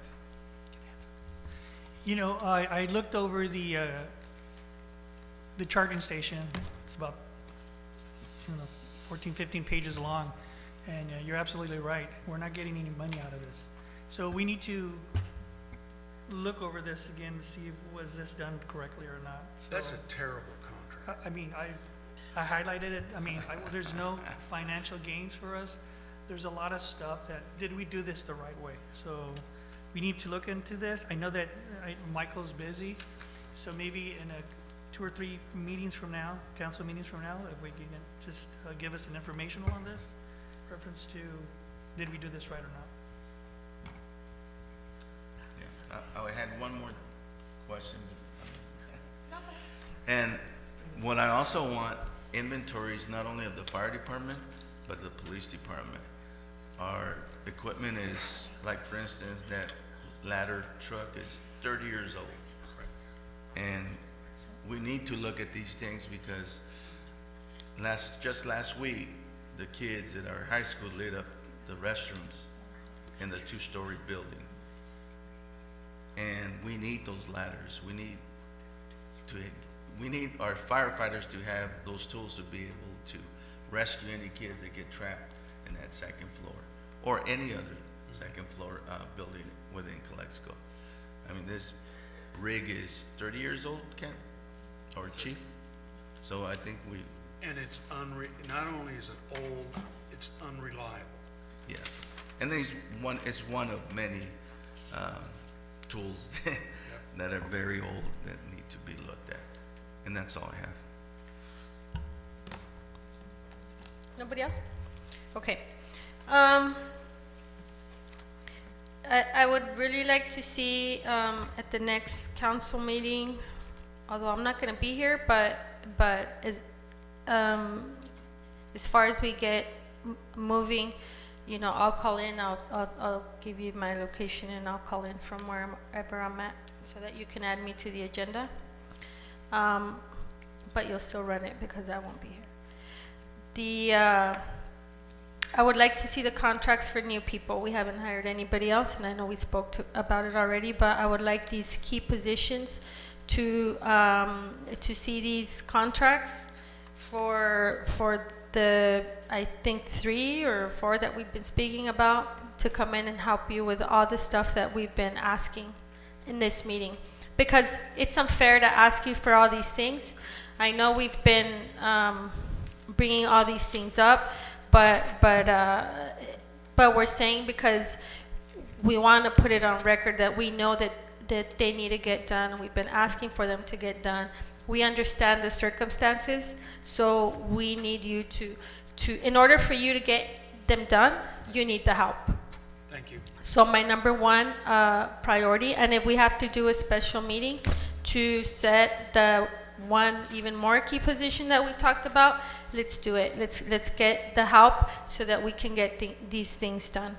So let's do that, and then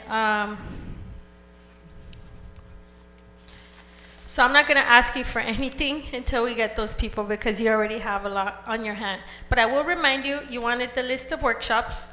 One of the workshops pending were the parking meter, the Cordova Park, the trash services, the development impact and user fees, and then I was going to ask for one more, which is going to be the capital improvement project, to develop the capital improvement project list. So that's 5. The Heber? Oh, but we don't need a workshop for the Heber Park? No. Oh yeah, well, the Heber project, you know, I always ask for that, the Heber Park, but like I said, for the Heber Park, I know that when you get those positions in, I know something's gonna get done right away. So that's why when you already know about that one, so we don't have to tell you about that one. But let's just hire some people, and I think we're getting some new police officers. You know, if they're ready to come in tomorrow, let's swear them in tomorrow. We need people to come in and help us and get to work. So, if nobody else has anything else to say, question, comment, do we have a motion to adjourn? Mayor, we do the reconvening closed session. Oh, that's right. All right, so a motion to go back to closed session. Do we have to vote on that? I forget.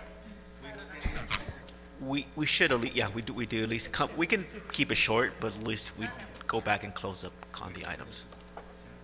No, we didn't set a time. We just said past 9:30. Okay. So motion to extend 15 minutes? Is that what it is? Yeah. You think we'll get 15 done? minutes. Okay. Second? Roll call?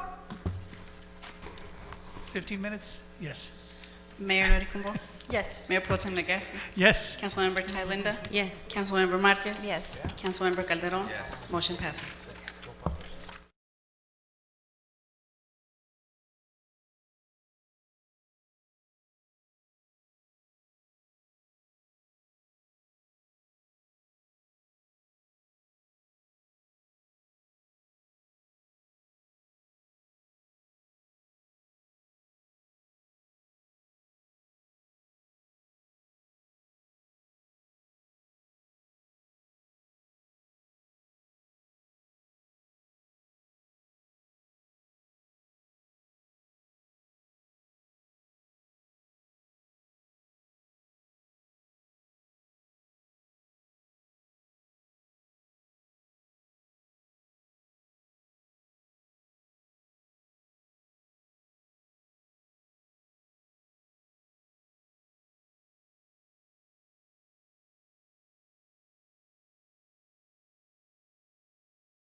City Council met in closed session, gave direction, but no reportable actions were taken. Thank you. Okay, do we have a motion to adjourn? Okay, roll call. Moved, second.